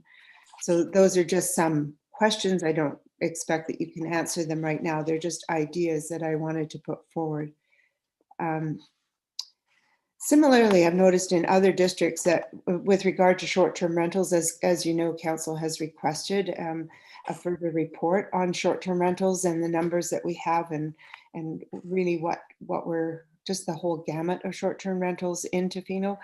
And I'm also wondering whether, as I've seen in other communities, that a business license for a homeowner of a short-term rental is different than, for example, an owner of a second or third home. If they are applying for a business license and they don't live in the District of Tofino, that there may be a separate rate. So I'm just wondering if you've considered any of those questions, or are they too much detail for now? Thank you. Great questions. There's certainly a few things here. So first of all, looking at the strata bylaws, I feel at this point that we're still fairly fortunate that there are a limited number of multifamily units in here that our staff is quite familiar with what is allowed in which particular units. And our zoning also determines that as well too. So in some of the larger centers, you definitely have strata bylaws that may say, yes, we're totally fine with it, but the zoning bylaw is not. So here, we're still quite fortunate that we know the area, we know them. So if something comes up in an area where the strata bylaws wouldn't allow it, currently with the staffing that we have and the historical knowledge, we would know that right away and it would pop up as a red flag. But definitely that's an interesting one that could very simply be added on there so that it demonstrates that the applicants actually are aware of what their strata bylaws are. and that they've taken that into consideration. Numbered companies and some sort of contact for potential recourse. That's a good one as well too, that I like that. And I can't remember the specifics of what we put on our application forms for the short-term rental companies. I certainly will check that with that one. And when I do come back for next reading, if we get that far, then I will ensure to include in the package what that application form looks like. It is as well in a draft stage right now. We have sent it out to the Tofino Chamber and asked for some of their input on questions and what they think. So waiting a little bit longer, they were going to have the board of directors take a little look at it and see if there's more input that we might be able to add to that. But I do like that thought, because that will definitely be beneficial to the department as well. Regarding staff accoms, there's not a business license that's required for a staff accom. It's still considered a residential dwelling and not necessarily a business. The issues that we have at times with staff accom is that there's far too many people in them. And so we are currently working and using fire code stipulations to try and ensure that safety is being maintained in those sorts of situations, but doesn't necessarily fall into the business license categories at this time. There is a report on short-term rentals that is being worked on between the business license inspector and the planning department as well too. I can't remember off the top of my head the timeline for when that's coming, but I feel as though it's in the next few weeks, and I would have to double check on that one. But I know that that is being worked on as well too, looking at numbers of vacation rentals, numbers of beds overall, and those sorts of pieces. And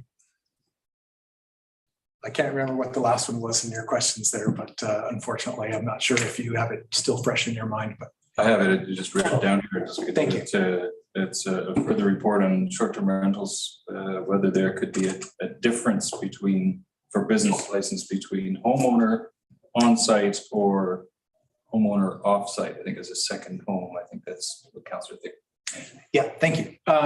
That's a great question as well. I think it perhaps is part of a larger discussion, and I think in that report about short-term rental housing, that may determine, I think that was perhaps one of the questions that was asked, is how many of these rental properties are owned by the same people, and how, or how many individuals own multiple units. So the fortunate thing here is we do have the opportunity to, as more information comes in, make an amendment, and we could do something like that. I would hesitate to hold off on this portion of the bylaw, because council has been asking and waiting for this for some time, and I think we've made some progress, and it would be nice to keep the momentum going. But I think when we get that information that comes back on that report that's been asked for, that may support that conversation of whether we do have an increased price for you have one property versus two properties versus 10 properties. Hopefully, if that answers the question a bit more. Yes, it does. Thank you. And I just think the reason I've asked that is in particular because we've asked for this report, which we will be happy to receive, and because our goal is to protect housing stock as well as to build more housing stock. So, all of these things have to work together in sync. And so I just note that in Victoria, for example, a homeowner, I think pays something in the area of $150 for a business license if you're running your own short-term rental, versus $1,500 or more if it's somebody's second home. So just saying that, I think that the short-term rental business license application needs to be expanded, and it also needs to be just further checks on all the things as you've mentioned earlier. I just want to see that expanded and built out, and I think it's very much within our interests as a community to preserve our community and not to try to diminish the commodity of housing. So thank you for answering those questions. Thank you. Super. Councillor Challenger. Thanks. I just had one question, Chief Baker, and thanks for the report. I agree that I think the update is a really good step in addressing some issues that have been brought up for a long time. So thanks. So My question was just in relation to the stipulation about having the 1-year tenancy agreement for the caretaker. And what happens there if the caretaker or permanent resident of that location is the homeowner? Is there a different type of submission of forms that to prove that perhaps the homeowner lives there permanently, or that there is always a caretaker on site?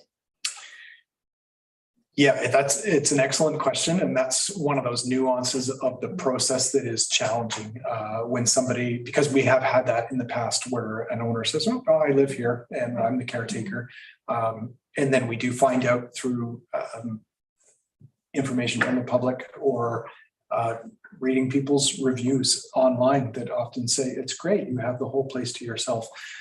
So the inspection process is ongoing in numerous ways.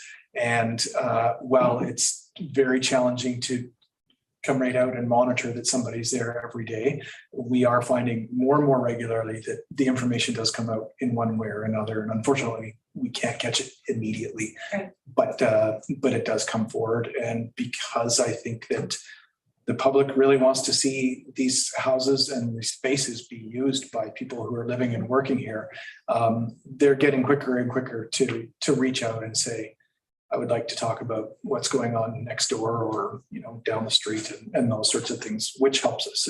It's all for the common goal. So.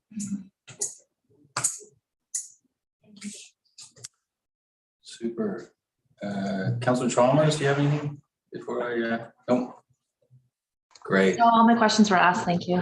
Okay, super. I have, I got to say, I do have a question and a comment, but I have a comment to start is that it's great to see this big business regulation bylaw, you know, close a lot of loopholes that the community council and staff have looked for. So that's great. I have one question, and it actually, I think, has to do with 4.1E. Now I'm going to put in context because it has to do with the business license application. And on the business license application, I see it's a lot fuller than it was before, which is great. But there's 2 points on here that I have questions about and perhaps some issues with. And the one question is, are there any dangerous goods stored on the property? If yes, please provide details. And then, of course, a similar one, is there any shipping containers on the property? If yes, please provide details. Now, I don't see in the bylaw itself either dangerous goods or shipping containers mentioned. And so, and I can also say, like, I'm questioning what is the connection between asking applicants about any dangerous goods, you know, because there's a lot of dangerous goods that could be stored on the property and have nothing to do with their business. Yeah. Right. Or shipping containers on the property that also may have nothing to do with their business. And so my question is, what's the rationale for having these on the business application? And if a person refuses to answer those questions, noting they're not really in the business license regulation itself, bylaw itself, why are they there, and how does that definitely connect to business and business application? Yeah. Shipping containers have proven to provide certain safety issues to firefighters, the public, and those sorts of things, primarily because of what tends to get stored in them. And so with the new, and I can't remember the specifics around the bylaw that was recently adopted with the shipping containers, but there was comments in there about inspections being done on shipping containers just to make sure that they are in compliance with the bylaw and that it's being safe. So because we have an existing process for doing on-site inspections with businesses through the business license inspection or business license regulation bylaw, as well as through the fire inspections program, this allows us to just be more aware of what's out there and be better prepared. So just because somebody has hazardous goods in a shipping container does not mean that it would not be allowed. but there are very set standards of storage of hazardous containers and what maximum quantities of certain things can be stored together, or what things can't be stored together, and those sorts of things. And so this creates the opportunity for that education and the awareness so that both the owner and those that may be surrounding it can both continue to be safe and operate together. And I assume that's the same with the dangerous goods. Yes. So here's my concern. This is ultimately my concern, is that we have a business regulation bylaw on farms that's regulating business. And then we also have, in my mind, with these two questions, something about fire safety, right? It's an alternate thing, something different. Yeah. And my concern is that those things should be different. In a sense, should be. I don't disagree. Yeah. But with the idea that there's issues with, shipping containers or storage of dangerous goods, it just seems to me that this is it's a bit of a crossover between business licensing and regulation and in fire inspection, which is also, it's fire inspection is another thing that's mentioned specifically in the business regulation bylaw. Mm-hmm. But this is sort of like this a bit of a gray zone that I think is, to me, it's a little bit concerning. Like, for instance, if I'm applying for a business license for something that has absolutely nothing to do with dangerous goods, I'm being forced to say, yes, I have ammunition in my house, or yes, I have gasoline for my, lawnmower. I don't have a lawnmower, but whatever, I'm just making stuff up, right? Sure. And so then it seems to me that it's I wouldn't say arbitrary, but it's pretty close to being arbitrary in my mind. Now, the question I have is, there's a lot of things that you could put on this application. You have a dangerous dog, it's not here, but it's an issue. Do you have something else that could be an issue? And my question is does 4.1E allow these sort of questions to be added or subtracted to the business application forms without actually going through council? It would, as it's written in this way, yes, it would. There can always be some stipulations put on there, what we can or cannot ask for. I think what we have realized is that some of the questions on the forms are out of date. We have had requests from the chamber over the last couple of years can we get more information on demographics and this sorts of things? And this is an opportunity perhaps where we can gather more information that helps with planning, helps with the business community overall and those sorts of things. Whether the question appears on a business license application form, it will still be looked at during the fire inspection, because fire inspections are a requirement for businesses. Mm-hmm. It may not be every year, but they are absolutely required by the province to be completed.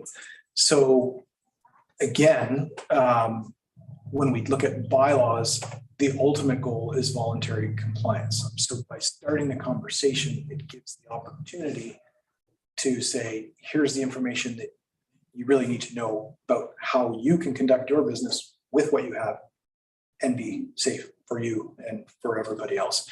So that's really what we're looking at. It's not an attempt to tell anybody they can't do something, but it's to ensure that people are doing it with safety. So I can see the crossover. The fire inspection process will cover it. Here is to get the conversation going. And when we've been having more and more inspections now with the resources that we've had, the responses that we're getting from people is that they're really happy to engage and have information and somebody to come by and let them know that that's not necessarily best practice. Here's a couple of things that we can tweak, and everything is going to be good. Okay.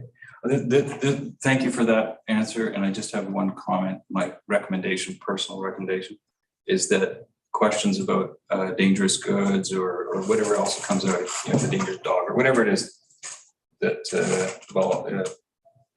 shipping containers, that it seems to me it would be wise to keep all questions on the application for the business license directly connected with the business use.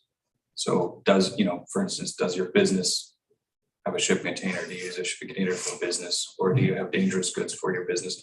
Otherwise, I think it's a bit intrusive. That's into somebody's, and I'm thinking about somebody's home, right? Not necessarily somebody's place of business, which is the whole thing of business.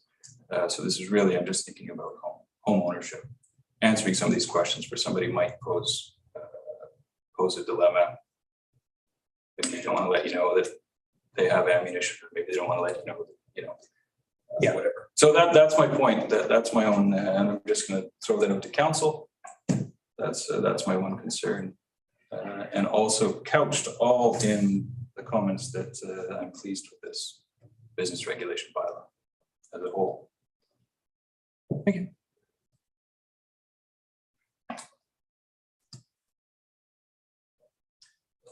Anything else from council?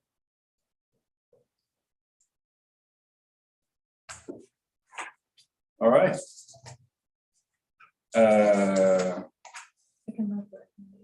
Yeah, sure. Let's go ahead and move that recommendation. Go ahead. Okay. I'll move that the District of Tofino Business License Regulation Bylaw number 1239/2022 be read first, second, and third time. Second. Any further comments from council? Councillor Thick. Just a quick one that I just want to be assured that our questions have been heard. We don't need to amend anything, that staff have heard some of our concerns, and that they will be taken into consideration with in the right place in the right time. Absolutely. So we're asking for first, second, and third reading, and the next one, of course, is adoption. That's actually a good question for staff. I mean, I brought up a point, Councillor Thick's brought up a point, and I'm sort of breaking a process here because we're talking to staff in the middle of a motion, but I'll go ahead and do it. If that's okay, Chief Baker. Please. You've heard my comments, you've heard Councillor Thick, I think you've heard everybody else has had their questions answered. Is there a possibility for you to come back for adoption with any slight changes to any of this language? Without an amendment, is that? Sorry, go ahead, Ms. Bass. Through the mayor, what council may consider doing is offering first and second reading today.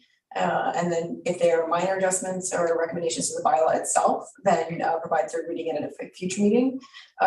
For the specific application amendments, that's a form and not applicable to the bylaw at all. So only Councillor Thick's items would be the ones that would have to be incorporated for the changes. And so if there were changes today, council could request first reading, second reading, indicate what those are, what you would request from staff to change. But if you were to provide 3 readings today, it's pretty much a finalized bylaw and moving into adoption. So we would recommend, if there is anticipated change from council, I would say move with first or second, request the changes directly to staff at this point. Okay. Well, I'll open up to Council Thick. Would you like to propose to council an amendment to this bylaw? Yeah, personally, I would feel more comfortable if we were to move the recommendation to read it for first and or second time. I think there needs to be a little bit more fleshing out personally in terms of the short-term rentals because of what council is trying to achieve through the OCP. As I mentioned earlier, in regard to short-term rentals, I think there needs to be a fleshing out of that application process and just more, there needs to be more fleshed out. That's all. So I don't know how else to, say that, except that I would like an opportunity to see that one more time before we pass the final reading. The applications, I suppose, is what I'm asking. Sure, yeah, sure. I'm just Councillor Thick, was there anything specific? So, I mean, just for clarity for staff, was there anything specific? Well, I I read them out to you a few minutes ago. I mentioned that I thought, could we consider a separate form, for example, for business license for an STR, and that there was all of those things that I mentioned further delineated in the form, because I think it's in our best interest as a community to know exactly who is behind all of these short-term rentals. And we want to know, we want to be sure the strata bylaws are followed, for example, that property managers are in place. Is there a separate fee for people who are homeowners as opposed to a second or third home? These are questions that I think are really important to our community. I don't know if others feel that way, but I certainly do. Sure. Tell you what we're going to do is we're going to go back to Chief Baker and let Chief Baker speak. And we are breaking process a little bit here because we're in the motion, but I think it's okay. I think it's important. Councillor, Ms. Best. I'll let Mr. Chief Baker speak first, and I will add comments about procedure versus policy process, if the council would like to hear that. Sure. My just sort of, not necessarily a question, but a clarification. The points that you had brought up, Councillor Thick, was most of them seem to be focused on the actual application, which currently is not, as it's written right now, is not part of the bylaw itself. So there was acknowledging the awareness of the strata bylaws, providing a contact information for the numbered companies so that there's future recourse. That would be in the application form as well. And then the one that would actually fall within the bylaw, because the fee schedule does remain within the bylaw, is the separate fee amounts based on the number of properties owned. So just trying to clarify for myself which pieces, if council is interested in looking at different fee structure, then of course that would be a part of the bylaw that we would have to go back and look at the bylaw. To me, those other pieces fall within the application forms, which is not in the bylaw. So just looking for a little clarity here. Understood. And yeah. Tell you, sorry, Councillor Thick, we're just going to go to Ms. Best for a sec. She's going to give us a little lecture on policy and procedures. Thank you, Mayor Law. I'm just trying to provide some insight that just as council and for the public, that bylaw is a policy. Policy is the guiding principles of why we do the things we do, and procedure is how we do the things we do. And an application form is the how, the process, and that is a staff role, and council's role typically is a developing policy about the guiding principles of how we operate. So I do like to remind council sometimes that getting too granular on the checklists and the items on these things can be really granular for staff and may not be helpful in the actual application process. And further to that, when it comes to third-party authorizations, say strata bylaws or these things and clarifications from business owners, whether they're going to be compliant with these other regulations, I'll turn your mind to something like elections. So when individuals come in to vote for an election, we expect them to give us an oath saying, yes, I can vote here. Yes, I'm a Canadian citizen. Yes, I'm these things. That is the same expectation in local government when we do business licensing and other methods when there's third-party authorizations. So if we say, are you following a strata bylaw? We aren't going to read those strata bylaws and find out if their bylaws are being followed. That is up to the strata organization to ensure that that business is operating under the strata bylaws. We can ask, but certainly what does that question mean in terms of the municipal process and for staff? So just keeping in mind the policy, the procedure, and the steps that I need to follow through. So if we ask the question, that's also a question that we're asking as personal information. We're asking that information, we're retaining that information somewhere. What are we doing with that information? So if we ask that question, it's really important to understand the full cycle process of that. So I would recommend that in forms, we only ask, yes, are you doing this? And then in the good faith that if there were an issue in the future, bylaw services can say, well, you said you were doing this, and that is a verification. But beyond that, that question, it serves no other purpose for business licensing. Sure. Does that answer your question, Councillor Thick? Understood, Ms. Best. I guess what's difficult right now is I have a policy question in terms of homeowner versus second or third homes and the business license differentiation. And I'm asking the question, but without the report, it's very difficult right now to put that into practice. And what I hear you telling us is that if we want to do this, then we need to slow down and just read this bylaw first or second reading in order that we receive the report, and perhaps there is something in there that will help us to change the policy in the last iteration of the bylaw. Am I making it clear? If I may, Your Worship. Yeah, please. There seems to be kind of a fundamental question that, to my recollection, we're hearing for the first time, which is, should we be charging a non-resident at a different rate than we're charging a resident for a particular class of business?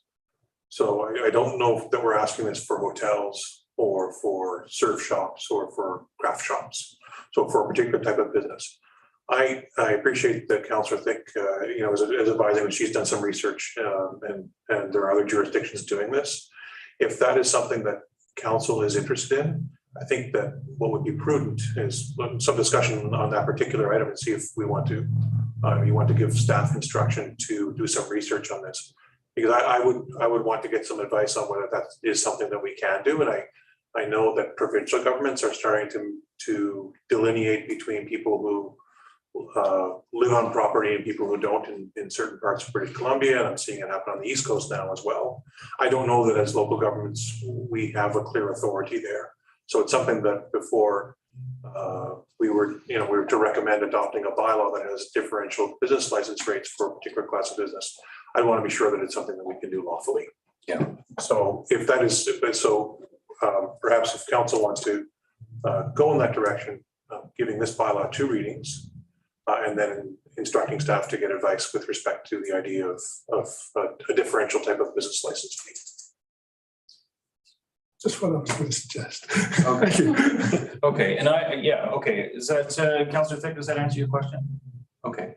And I do think my only, it is good to note that Council has not made any decisions about short-term rental changes to short-term rental business licensing at this time, because we haven't had a report. And even if we get a report, there may not be changes, just to put that out there.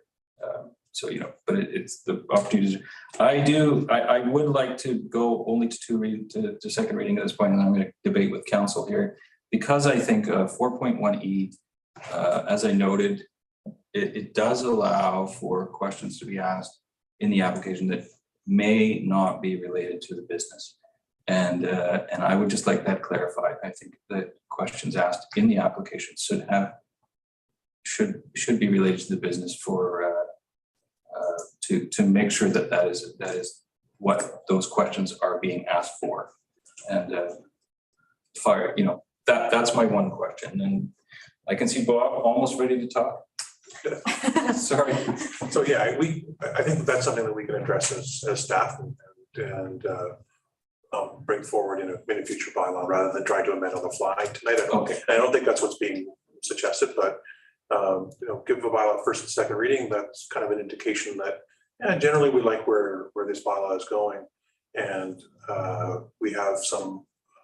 I think I would like to get specific direction on the first item, and then as staff we can talk through the other request of ensuring that questions being asked on a business license application are with respect to the business, not other things that might be happening on the property. Okay. And question for Ms. Best. If it does come back for, say we go to second reading here, when it comes back, if all of these questions have been addressed, can we go straight through third reading and adoption, or do we have to break that up again? Thank you, Mayor Law. Our meeting procedure bylaw requires we have one clear day between third and adoption readings. So it would be the next meeting after. So this would prolong the adoption of this bylaw by 2 extra meetings or 1 extra meeting. 1 extra meeting. Yeah. Okay. I like 99.9% of this bylaw myself, and it's a lot of good work from our chief baker. So having said that, we are in the middle of a motion. It is for first, second, and third reading if we want to go to second reading and have staff come back, I think as a couple councillors and as our chief, our CEO has suggested, then we do need to defeat this one and make, no? Friendly amendment. Thank you. We just do amendment to only go to 2? I feel council, this is quite friendly, if you just want to just change to first and second. I propose an amendment to the motion to continue to grant second reading, first and second reading. Second. Second by Councillor Max. Any comments? All in favor? Okay, then I'll call the original question with the amendment. All in favor? Seeing none opposed, motion's carried. And thank you for your good work on this. No problem. I've made some notes, so we will come back with some of those revisions. Mayor Lupton, have a 1 minute. I'm gonna call it recess. So we'll recess at 6:33. Now we're in recess right now.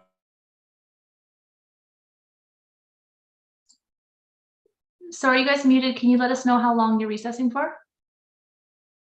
We're just discussing that. I had sent an email about recessing for some food, but we've got 2. Let's just. Because well, what time are we going to reconvene? Let's reconvene in 10 minutes. So at 6:44. Is that okay? Can I say 15? 15 minutes? Absolutely. Let's reconvene at what is that, 6:50? Sure. Perfect. Okay. Thanks, Councillor Chalmers.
We have 10.5. We have permission to proceed for 565 Campbell Street zoning amendment. And we have a report from Mr. Thick. Oh, thank you. Good evening, Mayor and Council. I do have a presentation, I believe that'll be coming up. This presentation, as has been introduced by Mayor Law, is related to the permission to proceed report that was part of Council's package for the property at 565 Campbell Street. I'll just wait till that comes up on the screen.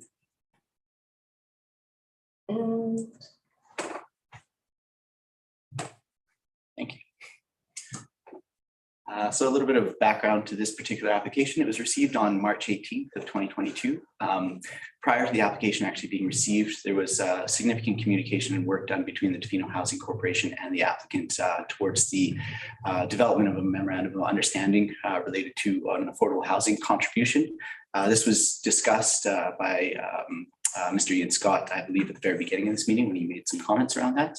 And as there is this affordable housing component included in the application, staff have been working to move forward fairly quickly. The one other thing that is relevant to this particular permission to proceed report is that due to recent changes to the Local Government Act, Council actually has to decide at this point whether or not they'll be interested in holding a public hearing related to this particular application. The location of the property is shown on the screen there. It's outlined in blue. It's a bit of an irregular property. It borders on both Campbell Street, Gibson Street, and Cypher Crescent. However, the section that's under consideration for development is in the red dashed lines there. So that's the kind of the western wing of the property fronting onto Gibson Street. The proposal is for 20 units of townhome style residences. It'll actually be sort of 10 buildings with 2 units per individual kind of section of the building. There'll be no change to the remainder of the property that's proposed through this particular development. Staff anticipate that in time, the rest of the property may be considered for development. However, this development pertains just to the one section that was shown earlier. And the units themselves will be fronting Gibson Street with parking located in the rear of the structure.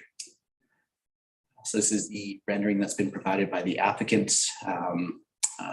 We'll talk about it a little bit more, but it is important to know that we don't actually have a form and character development permit area over this particular property. So if there are any specific concerns with the overall site plan or the overall design, it's best addressed through this rezoning process. It doesn't have to be addressed today, as this will come back before council further should it proceed today, but something to keep in mind. So policy, this was generally discussed throughout the reports. In general, staff are happy to note that it is aligned quite well with the vision to action, official community plan, housing needs assessment, other relevant documents. It is worth noting that there will be some site clearing that will be required to enact this particular development. There are no environmental development permit areas that impact the property, though there is an existing somewhat informal drainage that runs through the property. I took a quick walk through this particular area of the property the other day just to sort of see the particular vegetation there that may have to be removed. Primarily, it's a lot of underbrush, salmonberry, some Himalayan blackberry, other invasive species like Scotch broom. However, there are a couple fairly decent sized cedar trees in that particular area as well. Just for council's awareness. However, as noted, we don't have any environmental development permit area that impacts that property. So environmental concerns should also be addressed through the rezoning process if there are any. There are 4 units of affordable housing that are proposed to be kind of offered through the project. These would be price restricted sales managed by the Tofino Housing Corporation. There's a memorandum of understanding that has been prepared. The last time I saw it, it was still in its draft form, but it was fairly complete. This memorandum of understanding will be used as a basis for a housing agreement that will be introduced later in the rezoning application, should it continue to move forward. The other units will be for market sales, so that's about 16 of the remaining units.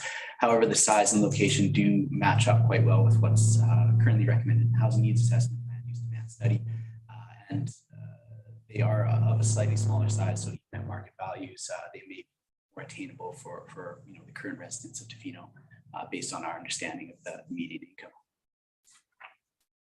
A couple comments from staff. The location is fairly appropriate for this type of development based on our policy and based on kind of our understanding of planning principles. We're quite near to the school, parks, downtown amenities, employment opportunities. Inclusion of bicycle facilities would also be appropriate. There are some storage lockers kind of shown on the edges of the building. However, it'd be nice to see some sort of dedicated bicycle storage facilities as well. Housing form and size does seem to be appropriate based on the location of the site, other policy directions. And then as noted, sign considerations should be addressed through the rezoning process if there are any. And access and parking, access is proposed to be from Gibson Street, to be kind of at the far western end of the property is where the access is currently proposed. Parking is provided, one stall per unit of off-street parking. A traffic impact assessment may be requested prior to second reading. This may or may not be required, largely dependent on what our engineering department says. We'll be referring the application to them following probably this appearance at council. And we may be interested to know how this particular development is going to impact parking and traffic on that street and in the nearby intersections. However, it's not as imperative as some of our other applications where people are pulling right onto the highway or into other very busy areas as well. Servicing, this is an ongoing concern, as we're all aware of. We'll be looking for a servicing brief prior to second reading. My understanding currently is that we're engaged in a new contract with our water modeling service providers. And it's something we've been waiting for a very long time, and hopefully we'll have a much better tool to work with in terms of actually understanding our capacity. My understanding is that it's weeks away as opposed to months or years away. We will be requesting a servicing brief from the applicant prior to second reading. We'll use the information from that brief to work with our modeling system and work with our engineering department to really have a good understanding of how this will impact our infrastructure. I think it's relevant to note that currently staff have under what I would call serious consideration in our application. These are applications that we actually received that we're regularly communicating with the applicants about, close to about 150 units of housing. So that's likely a little bit more than we have capacity for based on our current understanding. Also kind of outstrips our 130 units targeted within the OCP. So as we're getting these servicing briefs, as we're considering these various applications that are going to be coming before council today, as well as in coming weeks and coming meetings, these servicing briefs may also help us kind of prioritize which developments that we would like to see move forward based on our somewhat limited capacity. Again, this will be hopefully further understood with our updated water modeling as well that's proposed coming soon. So the community amenity contribution, affordable housing units, these have already been considered, and there's been some, as noted, significant background work done thanks to Ian Scott and Tofino Housing Corporation, as well as the applicant. And so it's nice that the applicant has kind of brought that forward from the outset and has done a lot of the background work on that. And the details will be confirmed moving forward, but my understanding is we're looking at about 4 units with a pretty solid memorandum of understanding in place, which will go towards a housing agreement later on in the process. Just a quick note about the public hearing. So we do have these recent changes to the Local Government Act, which basically requires council to choose whether or not to hold a public hearing for a zoning bylaw that aligns with the OCP prior to first reading. So this is very similar to kind of our ability to waive a public hearing. The idea is that we do it now earlier in the process, so that the notification goes out a little bit earlier and any comments from the public can come back. It also allows us to schedule other types of consultation if council deems appropriate. Whether or not council would like to move forward with the public hearing for this particular application, notification will be carried out either way. However, staff do recommend that we notify that we are not holding a public hearing and instead hold an open house site process. Typically after first reading, this would be a little bit more informal, likely taking place here in the council chambers in person, if possible, and probably for about 2 hours on a weekday afternoon or evening to try to pick a time when most people can attend if they're interested in attending. So with that, the options today before council will be to grant permission to proceed with the application, deny the application, or defer the application. At this point, staff are recommending that we move forward with permission to proceed, prepare a bylaw. We would likely be coming back for first reading fairly soon. And then following the first reading, we'll be doing a little bit more of the significant work around servicing, as well as public consultation and developing a housing agreement to bring back for second reading. If all those things are successful, it's likely that this particular zoning can move fairly quickly through the back half of the zoning process. And if there's any questions, I'm happy to answer. Excellent. Okay, thank you, Mr. Thick. Now we're going to open up for questions for Mr. Thick from council. Councilor McMaster. Comment to the question. First comment, I will support first reading, especially with the affordable housing component. But as always, I'm going to be questioning water capacity. So I'll be looking for some answers before we approve second reading. And my question is, I know you didn't want any questions on the design, but that picture you showed 4 the units that were a different colour. Are those the affordable housing units? Or is that just? I think that's just the design that the applicants put forward. There's some that have the slope roofs and some that have flat roofs. Yeah, and flat roofs. Yeah, I don't think they're intended to correspond with the, to my knowledge, they're not intended to correspond with the affordable units. However, I would say that it's not uncommon for developers to potentially have different fixtures or slightly different, I guess, less expensive finishes in the affordable units, which is somewhat par for the course. And that's, I believe, something we'll probably capture within the MOU or within the housing agreement. However, my understanding is that that particular picture is just the one that's submitted. I don't think it has any direct correspondence with the actual affordable housing component. Okay, thank you. Further questions from council? Councilor Anderson. I don't have any questions. I'll be supporting permission to proceed. And since you've sort of asked the question if we have any comments on design, because it's during zoning that we might talk about this. I like the fact that they've staggered the roof lines and also the setbacks of the units. I think that helps break up the massing of the whole project, gives it a more of a neighborhood feel and some differentiation between the units. I think possibly alternating the finishes on the exterior of the building might give it more interest as well, and then more of a neighborhood feel. And hopefully any landscaping could be done with indigenous species. So those are my comments on some of the design features that we might get to at some point. Super. Councillor Challenger and then Councillor Steer. Thanks, Mr. Thick. And my question is about some concern I had heard about the Gibson Heights development, where when that land was cleared, there was some drainage issues, or that brought up some drainage issues, and I wondered if that would be considered going forward in this particular development for other properties kind of downhill from there, and how that might be addressed. I will say that I am definitely supportive of this, but just wanted to see that would be looked at carefully.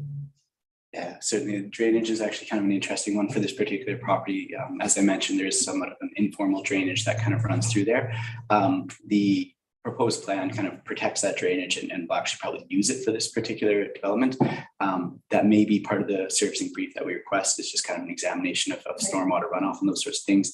It's also staff I don't know what the particular legal tool that we'll use is, but we'll be looking to kind of legally protect that particular drainage so that it's maintained for upland properties as well as for that property, and that it doesn't just remain on private property where it could be filled in or something like that against the council's or against the district's wishes.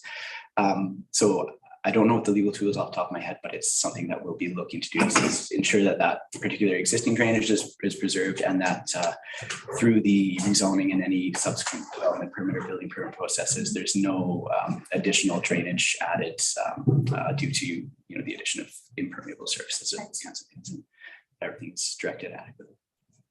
Thank you. Councillor Steer. And I think the question was somewhat answered here. And then a comment related, and maybe there's a question that will be embedded in there. You did within the report talk about the prioritization of those applications that will have an affordability component to it coming up. And I'll just start by saying I'll be supporting this coming forward. And that prioritization, I guess the embedded question is how does one go about that prioritization? And then and as the Councillor McMaster and as you always hear about water being our number one concern. And then I know this is a land use question, but there's also the capacity, the servicing capacity from a social context. And I know that that's not part of this process, but we've been told by every service provider in terms of our growth that capacity around policing our schools, around all those amenities and hospitalizations. I would like at some point to be able to have that conversation around our ability to service that part of the capacity, not just those numbers that are related to land use and the water and the sewer. That aside, maybe just as a quick note, there was at Cobox Council, there was a delegation from the local physician group that spoke to, they were opposed to any further densities because of the fact that they cannot provide that kind of intimate service to the community. So it has to be something that we start addressing as well, not just the water components of our community. So I'll throw that out there, and then I'll finish off with that question about how you might prioritize those affordabilities. Sure. Yeah, I think a couple of things that I might make a comment on. Again, as you noted, this is a land use question, but it's, at a certain point, it's pretty hard to separate land use from all these other things that we talked about too. One of the ways that we're sort of dealing with water at this point in time is kind of moving forward. We have started introducing development agreements essentially for almost every application that we receive. And the point of this development agreement is to say, hey, look, we like this land use and we're in support of the land use, but we might not be able to service it adequately with given our sewer capacity and water capacity. So we're happy to move through the rezoning and grant you these land rights. However, you're not going to be able to exercise these land rights until we're sure that we have the water to service that. And that's just a kind of a formal agreement that we have with the developer, just so everybody's on the same page and everybody understands, and it doesn't become an awkward situation when they go to apply for a building permit and we say, well, actually, we can't grant you this because we don't have the water. It's kind of a bit more of a transparency type of thing. So we're trying to kind of incorporate that into basically all of our zoning amendments moving forward, and that kind of keeps it more in the realm of land use considerations as opposed to being like, okay, well, what about servicing and things like that? Even though they're related, at that point we can say, okay, we like this land use and we support this land use as purely as a land use, and we'll deal with the servicing when it comes up and as we have capacity. To this second question regarding kind of the social carrying capacity of the town or those sorts of things. They're a little bit challenging for me to speak to as a professional, just because I don't have much of a rubric or much of a way to kind of sort of understand what some people find is acceptable and other people find is not acceptable. But there's certainly something that we talk about a lot within our vision to action as well as in the official community plan. And these are conversations. I think in the official community plan, it points out that this kind of idea that we keep talking about, the 130 houses, is not only based on our sewer and water capacity, but it's based on our historic growth as well, and what we kind of see as acceptable for the community. Of course, there's going to be different opinions on that. There's I would say a place like Langford is a great success, and there's other people that say that they didn't like the way it grew so fast. And there's never going to be a shortage of people wanting to move to Tofino. So these are some of the longer, harder considerations. I'm sure Council. And I do appreciate in the service agreements that you have, and that was in the last application we had last council meeting, where it was clearly stated in there, we may approve this zone for this particular purpose, but we understand that if we cannot service it, that it will not move forward. And you've made that very clear this time and in the last application. So thank you. Yeah, no, I would say we actually do have the legal ability to stop subdivisions and building permits through those processes if we don't have servicing capacity. But in the interest of transparency and just trying to be good development partners, it's nice to have these things, even at the rezoning stage, just kind of written out. Great. Look it up on the screen there, Councillor Thick. Yeah, thank you. I just wanted to confirm a couple of things. One was the proposed height of the building. I wasn't 100% sure if it was at the maximum height already, So the design. yeah, we have not prepared, through the chair, pardon me, we haven't prepared a bylaw for this. And so the bylaw that we're preparing would likely be a comprehensive development zone, which sort of matches what the applicant is putting forward.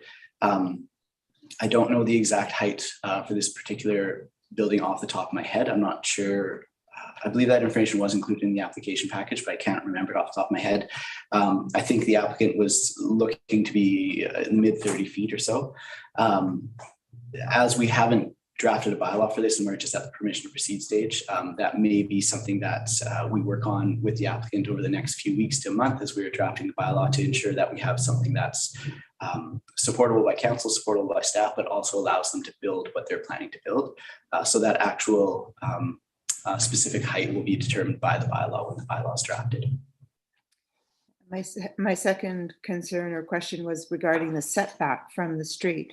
It looked very, very narrow, and I just was concerned that it was going to look like a big flat wall. Since you encouraged us to comment at the beginning stages, as Councillor Anderson did, I'm not quite sure what the setback, but the setback and the height would be important to me, I think, especially from a visual, just a softening of that visual big long wall, especially I was thinking from the residences on the opposite side, the Gibson Heights houses.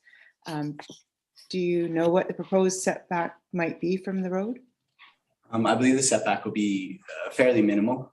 It'll probably be pulled almost right to the property line. That's, I guess, the design that's to a certain extent our OCP kind of asks for, at least along Campbell Street and in the downtown core areas, in those development permit areas.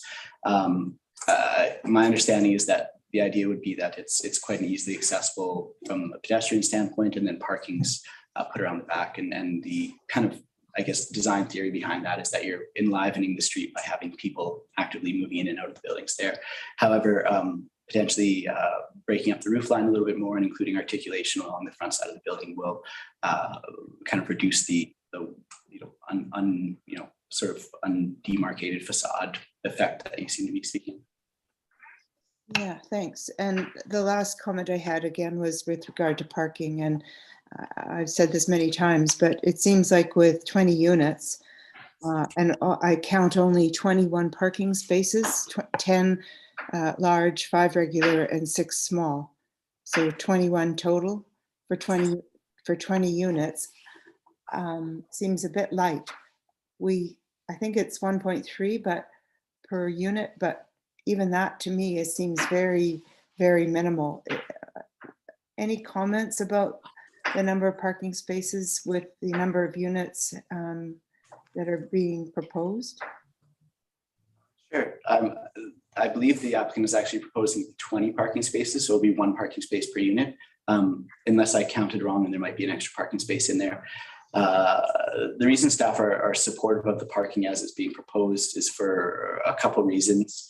We're right in the downtown area, and so that's allows a lot more walkability, and so the necessity of having a car may be a little bit lightened by the location. Further, typically for multifamily zones in this particular area, we request 1 parking space per 1.2 units, so it's actually a lesser requirement. If this particular location was already zoned for multifamily, we may only be needing 16 parking units, or my math's right, 16 or 17 parking units in order to actually issue a building permit. That being said, comprehensive development zones are at the discretion of council when it comes to parking.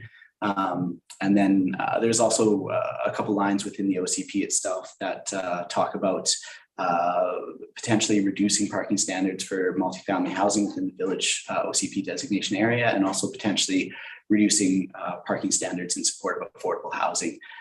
So for those reasons, within the policy, staff are currently in support of the proposed parking.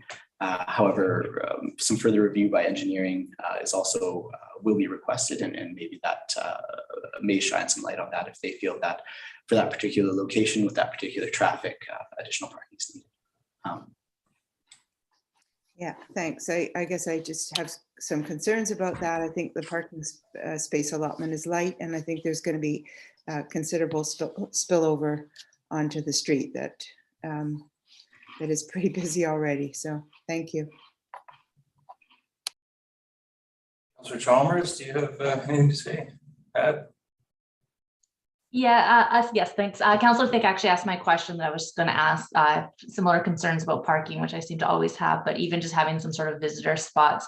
Already there's such an overflow from shelter and down the other housing down the street. So, but I think you answered it, knowing there's going to be a further engineering study on it is good, but it is a concern. But and other than that, I am in support of it. I think it's a great application to see. I think it aligns with a lot that we've talked about, and I'd be happy to move forward with permission to proceed. Thank you, Councillor Chalmers. I'm pleased to see this. I'm pleased to see it's prioritized. Myself, it has several, affordable residential housing components, which I'm delighted to see the applicant is proposing.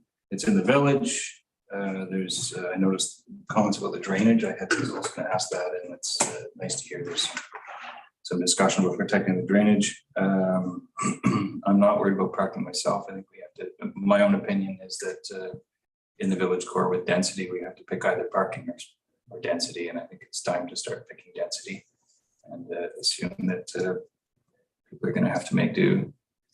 That's my own opinion, but on the parking, but I do have some form and character comments.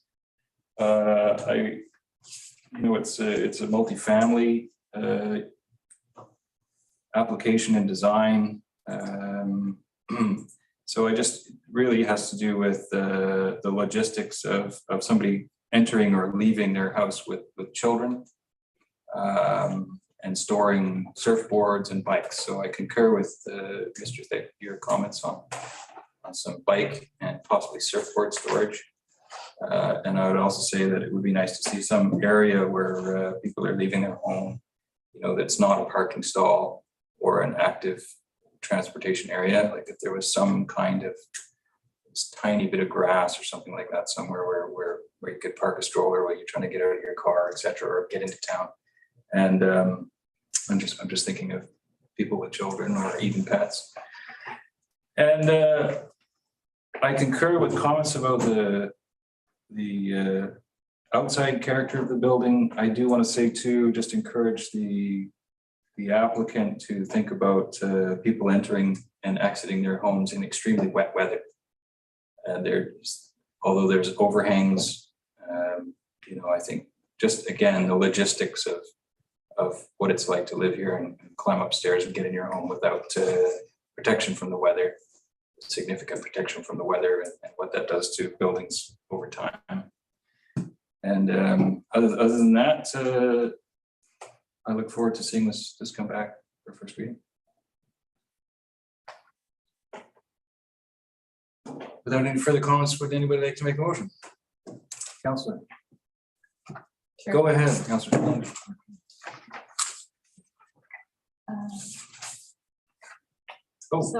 Sorry, we actually have to decide too. Or are we? I'm going to look to council. Are we going to waive the public hearing and prefer an open house? I'm happy with that. I'm happy to waive the public hearing. If it didn't include the affordable housing component, I would say go to public hearing. The fact it does have affordable housing, I feel comfortable with leaving the public hearing. That's my thoughts as well. Councillor Anderson, Councillor. Mine as well, and it'll come up, I believe, in the next report down in terms of the change to the public hearing process. I have some questions around that would be related to this, but for the sake of this particular one, I'd be open to the open house. I'll put you, Councillor Chalmers. Yeah, and I'm open with the open house as well. Yeah. We're looking to you, Councillor Thick and Councillor Chalmers. Thumbs up. For this particular application, yes. Thank you. Okay, me too. Thank you very much, Council. Again, I concur with Council for this particular application. I'd be happy to waive the public hearing And choose an open house. Great. Carry on, Councilor So Shareholder. I will move that staff proceed with further review of the rezoning application for 565 Campbell Street. And that the senior planner be authorized to schedule an open house following first reading of the proposed bylaw in lieu of holding a public hearing, as the proposed development is consistent with the 2021 Tofino official community plan. Seconded by Councilor Steer. Any further comments? All in favor? Seeing none opposed, motion carried. Thank you, Mr. Thick. You are up next. Zoning amendment bylaw number 1316. This is 711 and 721 Campbell Street. Thank you, Mayor Law. One other short presentation. I'll try and keep it short this time for this particular application. So I'm guessing there may be some questions and comments, but this is bringing this application back for consideration of first reading as a bylaw that's been drafted between the applicants and staff, considering a few of the comments that council made during the initial consideration of this permission to proceed. So a quick background file. The application was received last summer, July 30th of 2021. Permission to proceed was granted on December 14th. And the concerns that staff heard raised by council at permission to proceed kind of centered around parking, access for emergency services, access in general, servicing, affordability, and kind of the overall feasibility of the design, whether or not this is something that is reasonable for the property, whether or not it can be built, those kinds of questions. So the location, just to remind everyone, is it's actually currently two properties, 711 and 721 Campbell Street. They're on the west side of Campbell Street, I believe. And, or I guess it's kind of the southern side of Campbell Street. You might know them because they have a fairly steep driveway that you've probably driven past before. The proposal would be to consolidate the lots prior to final reading of the bylaw, should it proceed, and construct 16 townhouse-style residences on the property. As the property is quite steep, these townhouse-style residences would be sort of on these large columns, large pier-like structures. That'd be the foundation system. There'd be parking located at the sort of the bottom of the lot, adjacent to Campbell Street. The proposed parking includes 16 parking stalls. And I note that there's the potential of one price restricted unit. That was kind of staff's understanding at the time. Since then, as we heard from Mr. Ian Scott this morning, they are working on an MOU with the applicants as well to provide one of the units as a price restricted unit. More details would be required, as well as potentially the drafting of a housing bylaw brought back to council for consideration at second reading of this bylaw, should it proceed that far. So this is the site plan that the applicants have arrived at. I'm sure council will remember that the site plan looked a little bit different at permission to proceed, but after some design review, this is sort of where we've arrived. It's worth noting that the parking in this particular design is actually not the total parking. There was various discussions with staff and the applicant around parking. The official parking is actually shown on the civil engineering plan, which was attached as Appendix 8 to the staff report. It really looks the same as that, except there's an additional 3 parking spaces within the front yard setback at the sort of the southern portion of the property. So there's a rendering that was provided by the applicants as well. This is kind of their vision of what it might look like if the development is completed. So we have sort of 4 clusters of 4 townhomes staggered up the hill. Quick look at the policy in general, we're aligned with a lot of the kind of overall goals in the vision to action, OCP, land use demand study, those sorts of things. There will be some clearing necessary. However, old growth features of the property are indicated to be preserved, and clearing is intended to be as minimal as possible. The applicants have noted many times, as council heard today, that they're looking to be as environmentally aware as they develop the site as possible. 2 development permitted areas impact the property. That's the wildlife habitat DPA and the steep slopes DPA. Wildlife habitat DPA will be required. It will be triggered by building permit. This is an environmental development permit area. The applicant has provided an initial environmental impact assessment report that was attached to the staff report. Largely, it notes the importance of the old growth features on the lot, which the applicant has looked to preserve. The steep slopes development permit area is actually not triggered by this development. It's currently only triggered by a subdivision application. However, through the building permit process, we'll be moving through all and more of the requirements of the steep slopes development permit area. So that includes, full geotechnical reviews and civil engineering, structural engineering, all those kinds of things. And those are typically triggered by the building permit. A few concerns and some sort of tensions in the policy examination, kind of around servicing capacity, active transportation access and connectivity. It's right along a fairly busy section of Campbell Street. It's not a totally blind corner, but it's not a great stretch either. And while it's within the village designation and across the street from the multi-use path, actually crossing the street to access the multi-use path does present some challenges, and there is no easy design intervention to fix that. It's not a place where it's easy to put a crosswalk in or an elevated pedestrian walkway or anything of that nature. Affordable housing, there are some kind of general concerns around that, as staff have noted, and then the applicant has noted. There are intentions to provide one of the units as an affordable housing unit, a price restricted unit managed by the Tofino Housing Corporation. However, in general, the kind of the target market that the applicant has informed council and staff about, to staff's understanding, doesn't exist very much within Tofino. So there's a few of these things that still need to be resolved before by second reading. However, this is not uncommon for our process to kind of continue to work out details between first and second reading. So to go through some of the council concerns that staff heard permission to proceed, access and parking. Talked about this a little bit already, but the proposal is for 16 stalls, which this is the same as the initial presentation. It's supported by staff. Again, we would like to review this with district engineering. This is going to be referred to MOTI, as well as we will be requesting a traffic impact assessment. I think in the staff report, it sort of outlines why staff are in support of the 16 stalls. However, it's largely the same reasons as was discussed with the previous application. We have the consideration for an affordable housing unit. We're within the village designation. It's a multifamily project, and there are specific policies within the OCP that support reduced parking stalls for these types of developments. The applicant has noted that anything more than 16 stalls is very, very difficult for them based on the topography of the particular lot. However, again, because this will be a comprehensive development zone, there's no standard that council needs to apply in terms of parking. Parking can be as little or as much as council requires when we're drafting these bylaws. They're essentially open to interpretation to a certain extent as we're drafting them.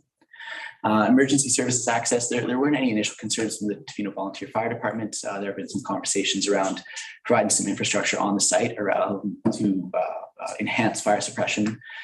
The closest fire hydrant is across the street. There's maybe some initial concerns about room for a fire engine to pull over off the road there, as entry into the proposed parking location will be very challenging for a fire engine. However, with standpipes and sprinkler systems, the fire chief was at this point not particularly concerned.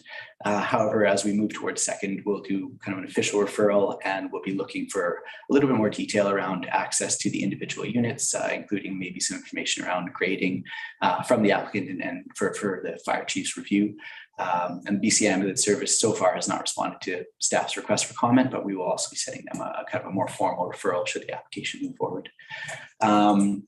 Servicing, this is essentially the same as the last application. We'll be looking for a servicing brief and comparing against this new model that we're hoping to have soon. Again, this may help us kind of determine the suitability of this particular application versus other applications that are in consideration. Again, I mentioned that we have about 150 units, give or take, under fairly serious consideration, and it's worth noting that that's not including the current projects that are being built by the THC. Affordability, I mentioned this earlier as well. Looking to provide one unit as an affordable housing unit. However, based on the applicant's target market, staff have some uncertainty as to whether current residents of Tofino will actually be able to purchase the rest of the units. And then design feasibility was something that was brought up, I believe, by council a little bit as well. the applicant has provided some preliminary geotechnical and civil reports that essentially prove out that this can be built, or that's what these reports are trying to show. However, we will be looking for a bit more detail around the site plan, especially around grading. Grading is kind of an important thing when it comes to access, particularly for emergency services. On a steep slope, getting a ladder up the front of the building may be very hard. And if there's no access to the back of the building, it could present some difficulties in the event of emergency. There isn't a specific rubric for staff to evaluate this design. Again, this is not part of a form and character development permit area. However, it is worth noting it'll be a significant departure from the current housing forms. It's also a very significant site, so it's something that will be likely quite obvious to pedestrians on the MUP as well as any vehicles driving through that area. So it will certainly change the kind of the feel and the overall design of that area of town. So the options before council today would be to grant first reading, as amended, deny the application, defer, otherwise deal with the application, and staff are currently in support of first reading. And as we go through this first reading process, if successful today, there'll be some significant information that will be required from the applicant that may determine staff support for second reading as well. And if there's any questions at this point, I'm happy to answer them. I know there's a bit more in that report, but I tried to keep the presentation a little shorter. Thank you, appreciate that. There's lots in this report, in the agenda. I'm going to open it up to council for questions from Mr. Thick. Looking around the room, there must be questions. Councillor Steele, not putting you on the spot. Well, I know. Thank you, Peter. And the report and this presentation succinctly answered almost everything there. You pointed out some of the issues that around affordability, of course, was the big one. And we heard from Mr. Scott and the architect on the project about the potential for that one unit, which is approximately 5.something%, as opposed to the other project, which was 20% of the units that were going to be affordable. So in terms of the prioritization, that's once again, I would ask, when we look at the prioritization of those units that have the most affordability factor, that would be one of the rubrics. And if I remember, I was not at that permission to proceed, but I did review the video, and I do know that there was some concerns with the neighbors that had come up through that process in information, and I see that through some of the information you provided that may or may not have been answered in there in terms of the stabilities and the geotechnical aspects, which you're saying will probably come up in the building permit phase of this development. So that was definitely a concern as well, that the neighbors' concerns were heard in this process. I do want to say that I actually quite enjoy the architecture. I think it's unique for Tofino, but the affordability factor, I 100% agree, and I believe in the report you used the term boutique development, and I would absolutely agree with that. Based on what I would project the cost of those units to be, I do not see the average income in Tofino supporting the purchase of those type of units. So thank you very much for the report, and I think it answered almost all the questions that I had. Thank you, Councillor Steer. Questions from council? Anybody else? Councillor Shareholder. I do have a question, and thanks to Mr. Thick.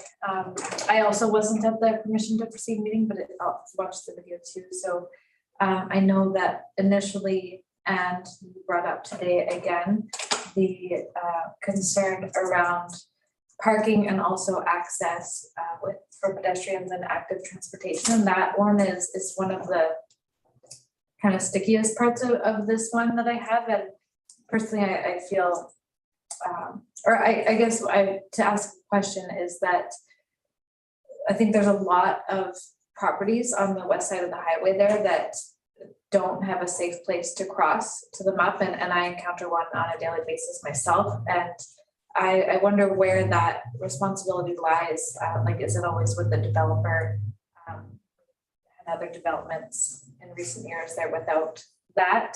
Or is that something that is with Ministry of Transportation, or is that that's the district? But to create that safe access for pedestrians and more active transportation. And for me, that's like whether we allow less parking or more parking has a lot to do with there being safe access for non-vehicle transportation. So that's a question I have. Yeah, certainly. I'll try to answer. These kinds of things, sort of jurisdictional boundaries get a little bit tricky. I would say we often do have capital projects. There's kind of one happening right now between Olson Road and then kind of going along the front of Tofino Resort and Marina as well to improve them up there. I would say in general, the focus of the District of Tofino, and this is my understanding, and if the CAO wants to step in and correct me, I welcome them to, but would be to kind of preserve and fix our existing infrastructure, which would be the MUP, which is on the other side of the road. So it's probably not the priority of the District of Tofino right now to kind of improve the pedestrian access on that particular side of Campbell Street, as we're trying to preserve our resources and focus on the existing amenities that we have. One thing that might be worth considering is that just down the road from them, there happens to be another fairly major rezoning application that council considered at their last meeting. That particular location does have a proposed bus access point. This would be they just kind of past the Co-op gas station before you get to what's now the Gas and Go. That particular entrance to the development is proposed to potentially have a bus access point there. And so one of the things that staff think may be feasible here, may be reasonable to ask the developer to do, would be to kind of improve a section of the frontage there through the building permit process to allow better pedestrian access down towards that direction. However, with these kinds of things, it's quite unreasonable to ask the developer to improve, road frontage that's beyond, kind of their boundary lines. And the District of Tofino likely has no major priorities to kind of improve those other, that side of Campbell Street, at least in front of those private properties at the moment. I doubt the Ministry of Transport Infrastructure does as well. I don't think pedestrian infrastructure is really their priority in any way. So what we have here is it's kind of the applicant has a very complicated site, and they're trying to fit a development that actually, it's not a bad development. It's one that is supported in general by a lot of our policy.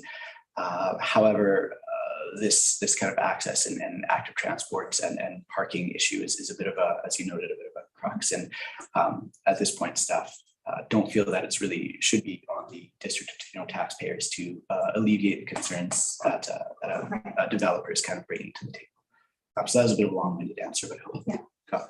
It was a long-winded question too.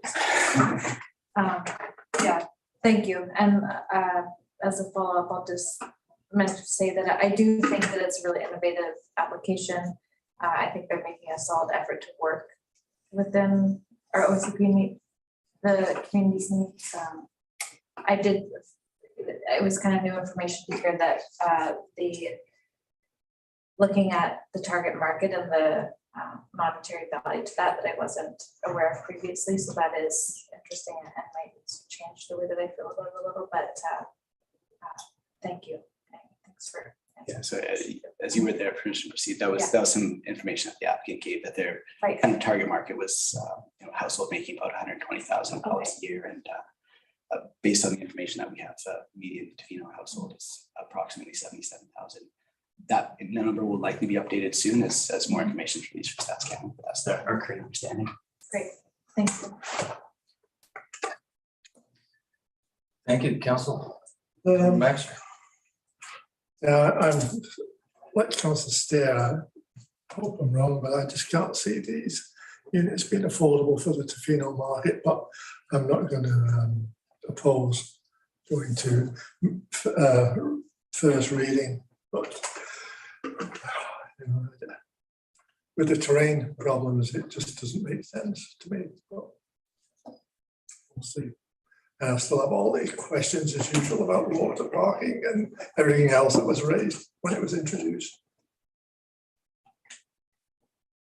Yeah, I share all the concerns that were, pointed out right at the front of the report. So there are some things to overcome. Affordability is, of course, always a big question in my mind, and I'm wondering if the developer has considered maybe smaller units or more units or anything like that, or more of a mix of price levels based on, I guess, size of the units. that's not going to stop me from supporting first reading, but I would like to see it go further towards affordability, and also to address some of those. Well, how should I put this? I'd like to see more provided by way of amenities or contributions to the affordable housing overall picture in Tofino. So those are my hesitations with it, but I do recognize it's a very innovative project, and it has to be given the terrain if we're going to achieve any density there at all. Another thought I had, some developments are considering car sharing as part of a sort of projection into the future of probably more electric vehicles, maybe less vehicle ownership and sharing among a pool of people that live on the same site. So that might be another thing that could be incorporated into the overall design of it from the start. I think that's a real issue, the crossing the highway to access them up, and overall access to the units. I think there would be people with access issues, so this wouldn't be for everybody, and normally accessibility for all abilities is something that we would consider in a development. So I didn't see that specifically addressed at this stage of the report, but I'd like to see that spoken of as well. Those are my comments. Thank you. Councillor Chalmers, Chalmers, I see your hand up. And Councillor Thick.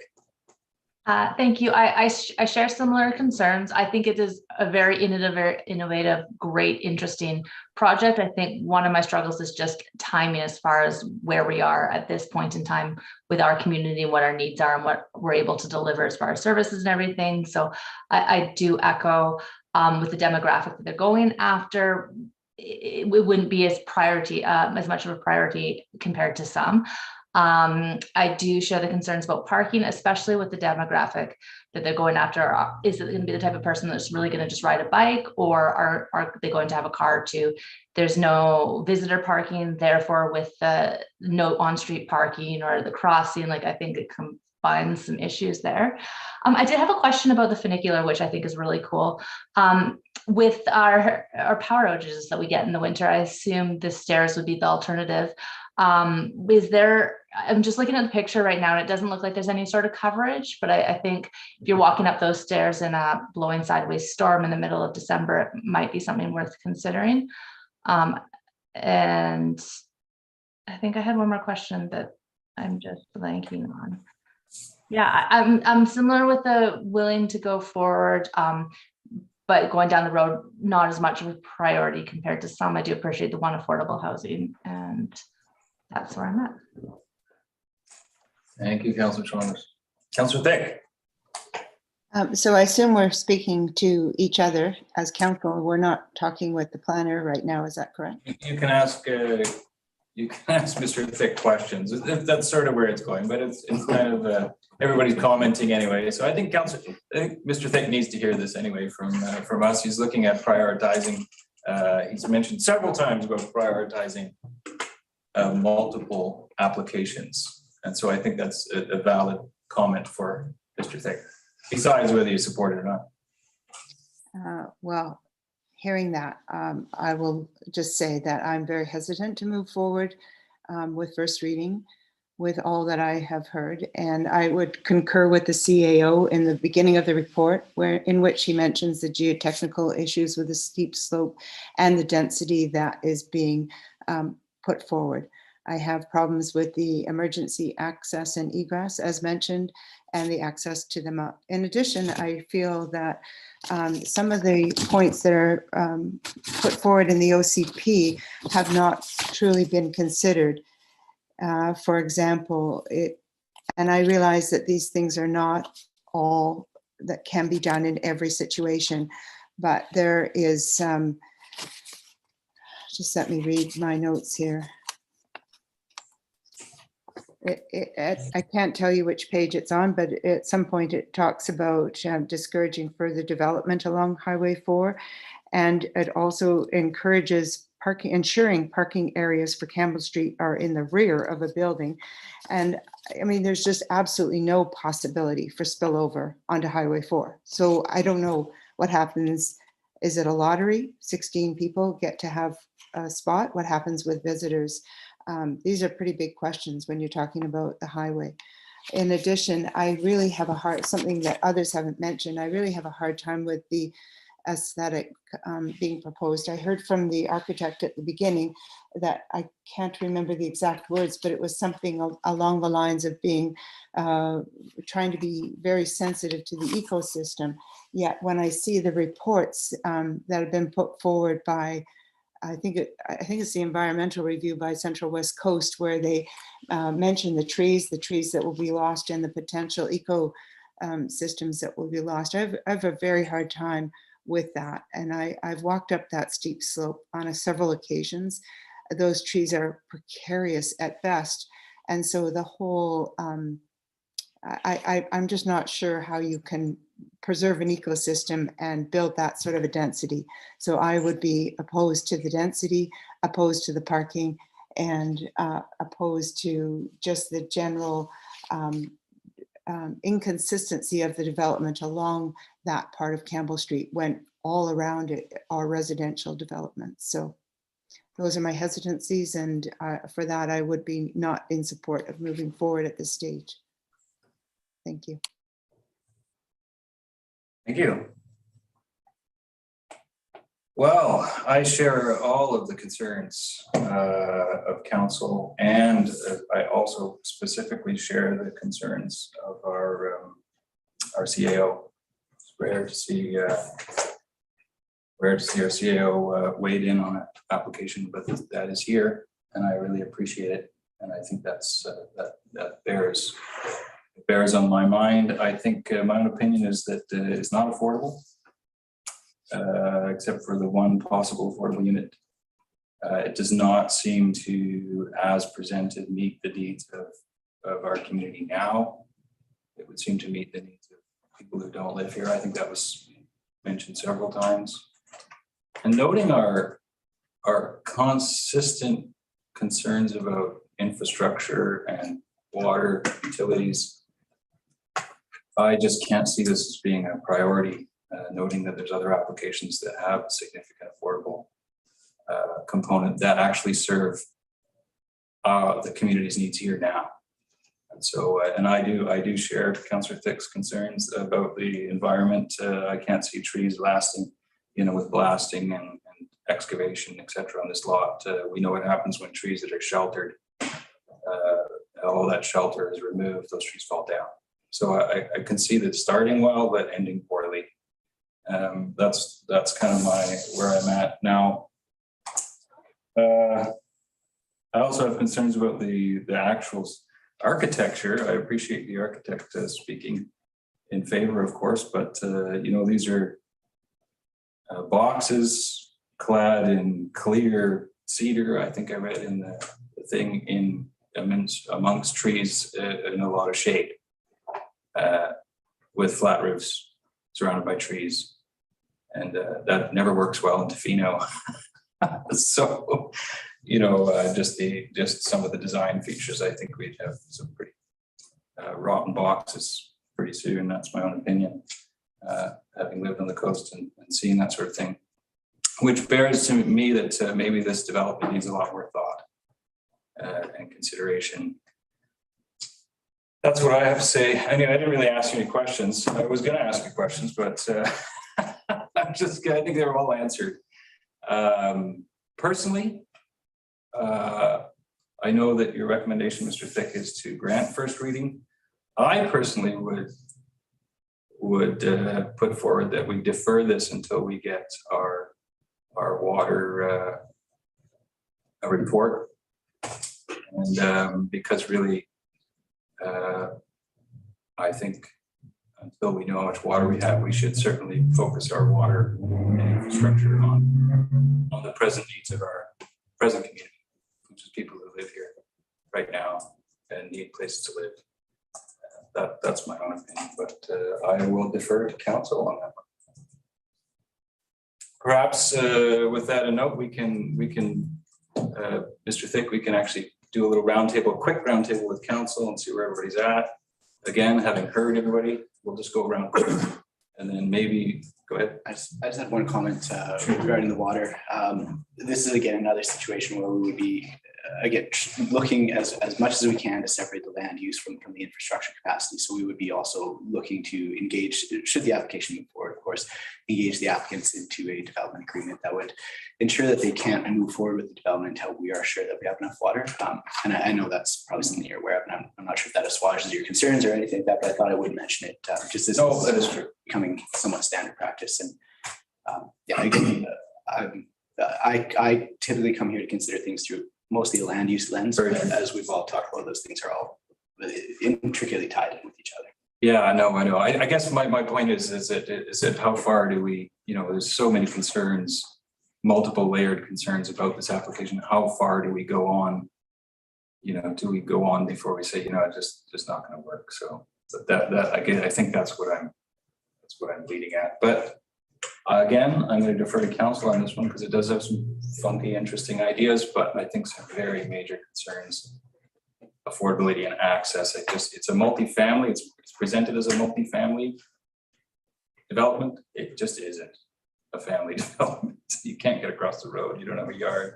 It's 2 bedrooms and you can't afford it. So, Councillor McMaster. Just make a comment to that last point. What I'm concerned about is we pass all readings of all these developments, depending on, and then decide about the water, or we're going to have this list of things and we still have to decide which one's going to be the most worthy one. So, having listened to council, I'm now prepared to defer this until we get further information, especially on water.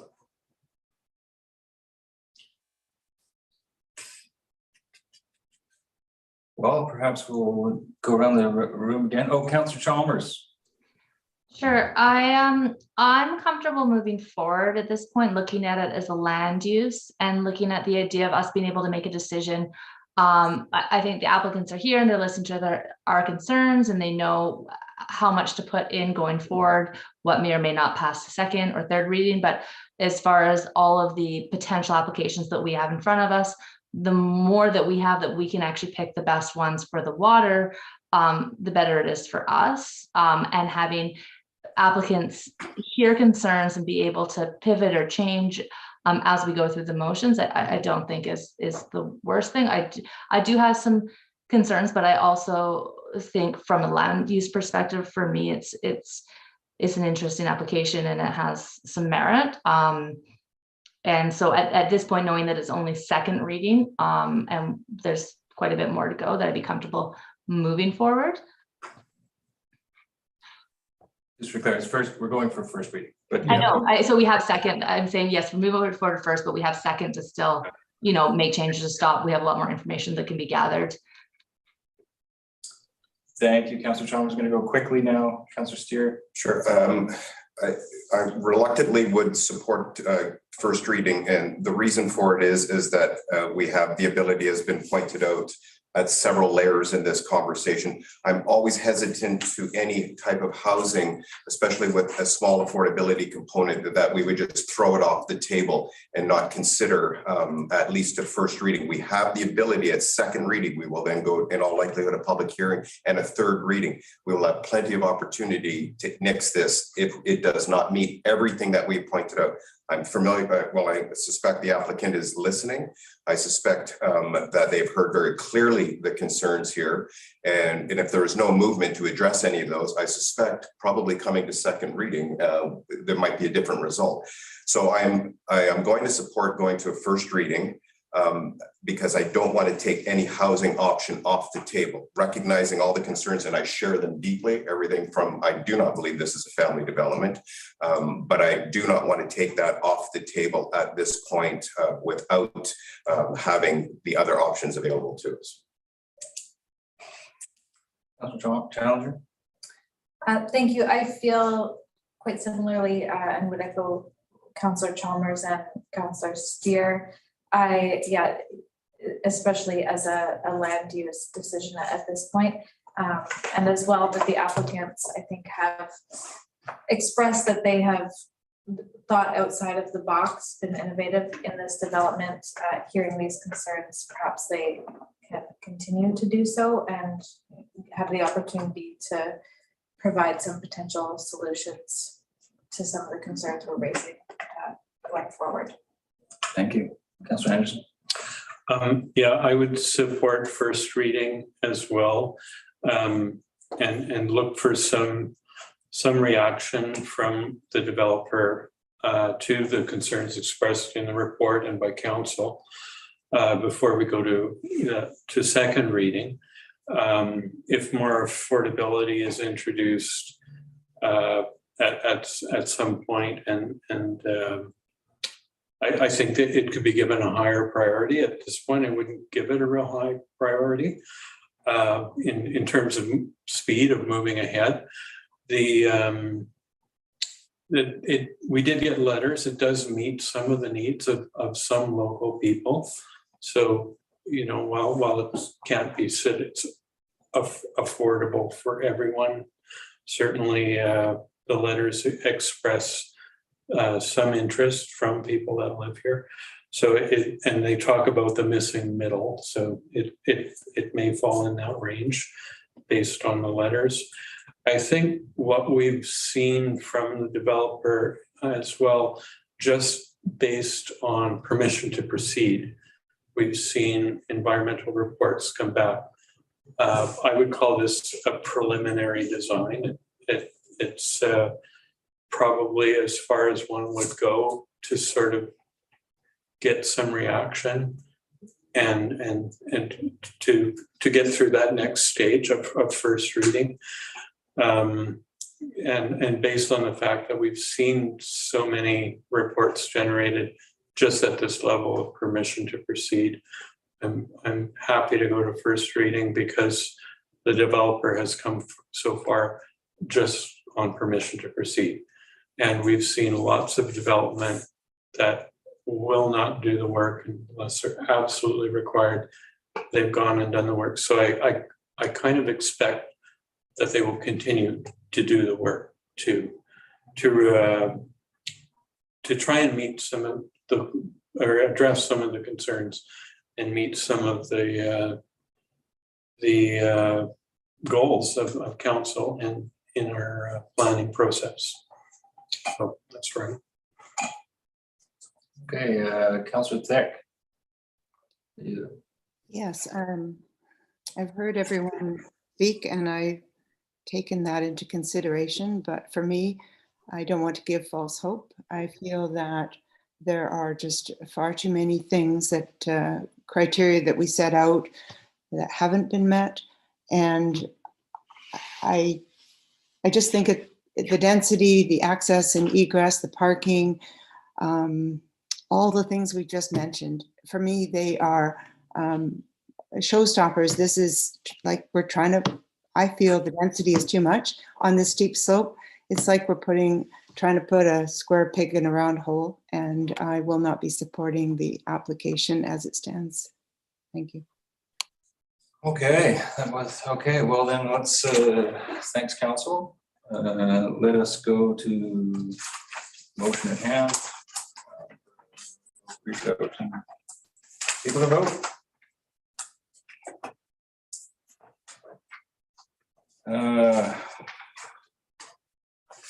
Okay. let's see here, where we go here. Let's see, I'll move that zoning amendment bylaw number 1316, 2022, 711 and 721 Campbell Street, be introduced and read a first time. Seconded by Councillor Challenger. All in favor? All opposed? 2 opposed. Motion is carried.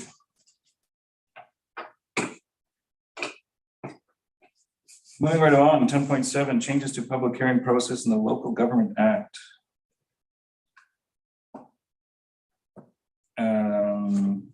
We have a report from Community Sustainability. Yes, I actually, thank you, Mayor Law. I did not prepare a presentation for this particular report, but if there's any questions, I'm more than happy to speak to them. I didn't think you'd have a report, to be honest. I was going to move right along, but if you'd like to move along. We can open it up for it. But I think actually now in retrospect, I believe that Councillor Steer has a question. I do, because I'm curious, and I was trying to research it ahead of time. I suspect that the intent of this is to speed along the public process. And I find it that it's almost taking one step forward, but a step back as well. So most municipalities, from my understanding, we're one of the few that actually has that permission to proceed. And so if we're then now incorporating that very beginning permission to proceed, why couldn't, I don't think you will have the answer, but why wouldn't we go to a first reading and then have that conversation around the public hearing process? It seems to me that we're potentially taking away a step, but then adding a step as well. And I was curious if you had any insight into that, and if you see that the intent of this would actually speed up the process, because if we're looking at, in this particular case, in our particular case, where we're looking at a public hearing, or sorry, an open house, I suspect that takes, I know it's less formalized, but if it's being requested, it will take staff time. It will be a process that will have to be scheduled within there. I don't know how this is going to expedite. Maybe I'm completely missing something, and I see Mr. McPherson has his hand up, and maybe he could clarify this for me. I'll take a bit of a run at what I think the intention of the legislative change was. It is, there is a desire in the province, across the province, there are affordability issues, and there's certainly a desire in the province to enable local governments to move zoning applications along in a more expedited fashion. Here we have a public hearing that lasts, a long one is 30 minutes. If you look at some of the bigger centers, they go on for weeks at times. And which leads to kind of the second point that I think that the former Minister of Municipal Affairs was looking to get at, which is maybe trying to balance the field a little bit in terms of who has agency in these processes. So public hearings, happen in the evening or some places during the day in council chambers. And although you can make submissions in writing, there's a perception, at least, that there's more weight given to people who show up in council chambers and stand up for 5 minutes and say what they have to say. And those are people who are, already in a neighborhood who have gained some significant agency. With respect to a housing application, those folks aren't necessarily known and who are looking for housing. And so the playing field kind of tilts against that. So I think that this new process is meant to try to balance things out a little bit more, not just move them along. Thank you. Thanks, Peter. That topic. Okay. Any other questions from council? None?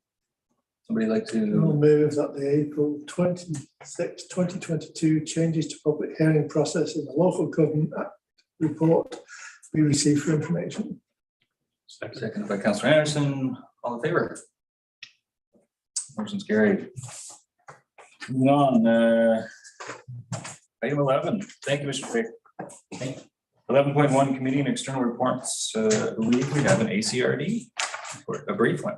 Yes, it was a West Coast Committee meeting, brief, and it will be brief, a West Coast Committee, and it was a recommendation. There was two parts. That one is very relevant to us. There were the West Coast recycling depots. There were some public concerns about the reduction of hours that I've heard here, and then through the ACRD, those complaints had come forward. And just for public information, it is a private contract for those depot hours between Recycle BC and the service provider. So, and according to Recycle BC, there is no issue because they've heard no complaints.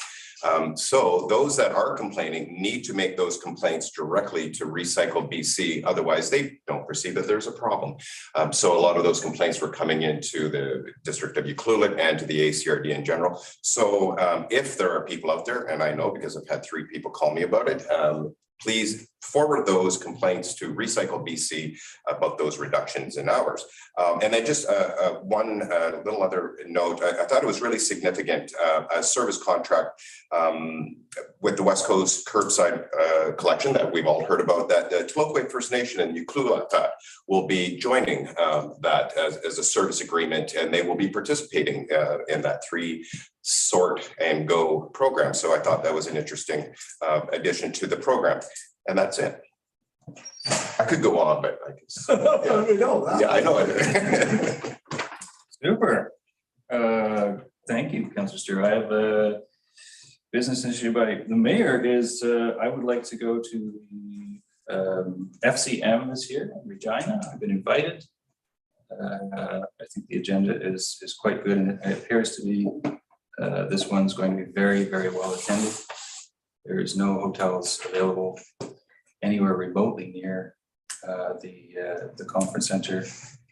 As I've sent a letter to council, there's wastewater treatment plant is on the agenda, as well as other things that are germane to our local issues. So I'm asking the council consider allowing me to go. Yes, Councillor Anderson. I'm just curious, when you say you've been invited, does that mean they're going to pay for it? No, no, they're not going to pay for it. Whoever invited you. No, but I understand there's a fairly healthy bank account for traveling, since we haven't been traveling much for 2 years. So this might be a good chance. Well, I would move the council authorize the mayor to travel to FCM. In Regina. Any comments from council? Free to diss me. Okay. Seeing no comments, all in favor? Any opposed? None opposed. Motion is carried. Thank you very much. I'll do my best. I also just want to let the council know that I've initiated discussions on bringing forth a motion to ask staff or planning department to consider coming back with options for prioritizing residential development applications. And so that's just something that's been in the works. And I just want you to know that that's in conversation. And I've spoken to a couple of councilors about it. So if anybody's interested, council, in a discussion that we can perhaps come forward in the near future and a little more discussion on that. Something to think about. Moving right along, no unfinished business. Anybody signed up for question period? Ms. Best. Thank you, Mayor Law. There have been no requests for submissions for question period.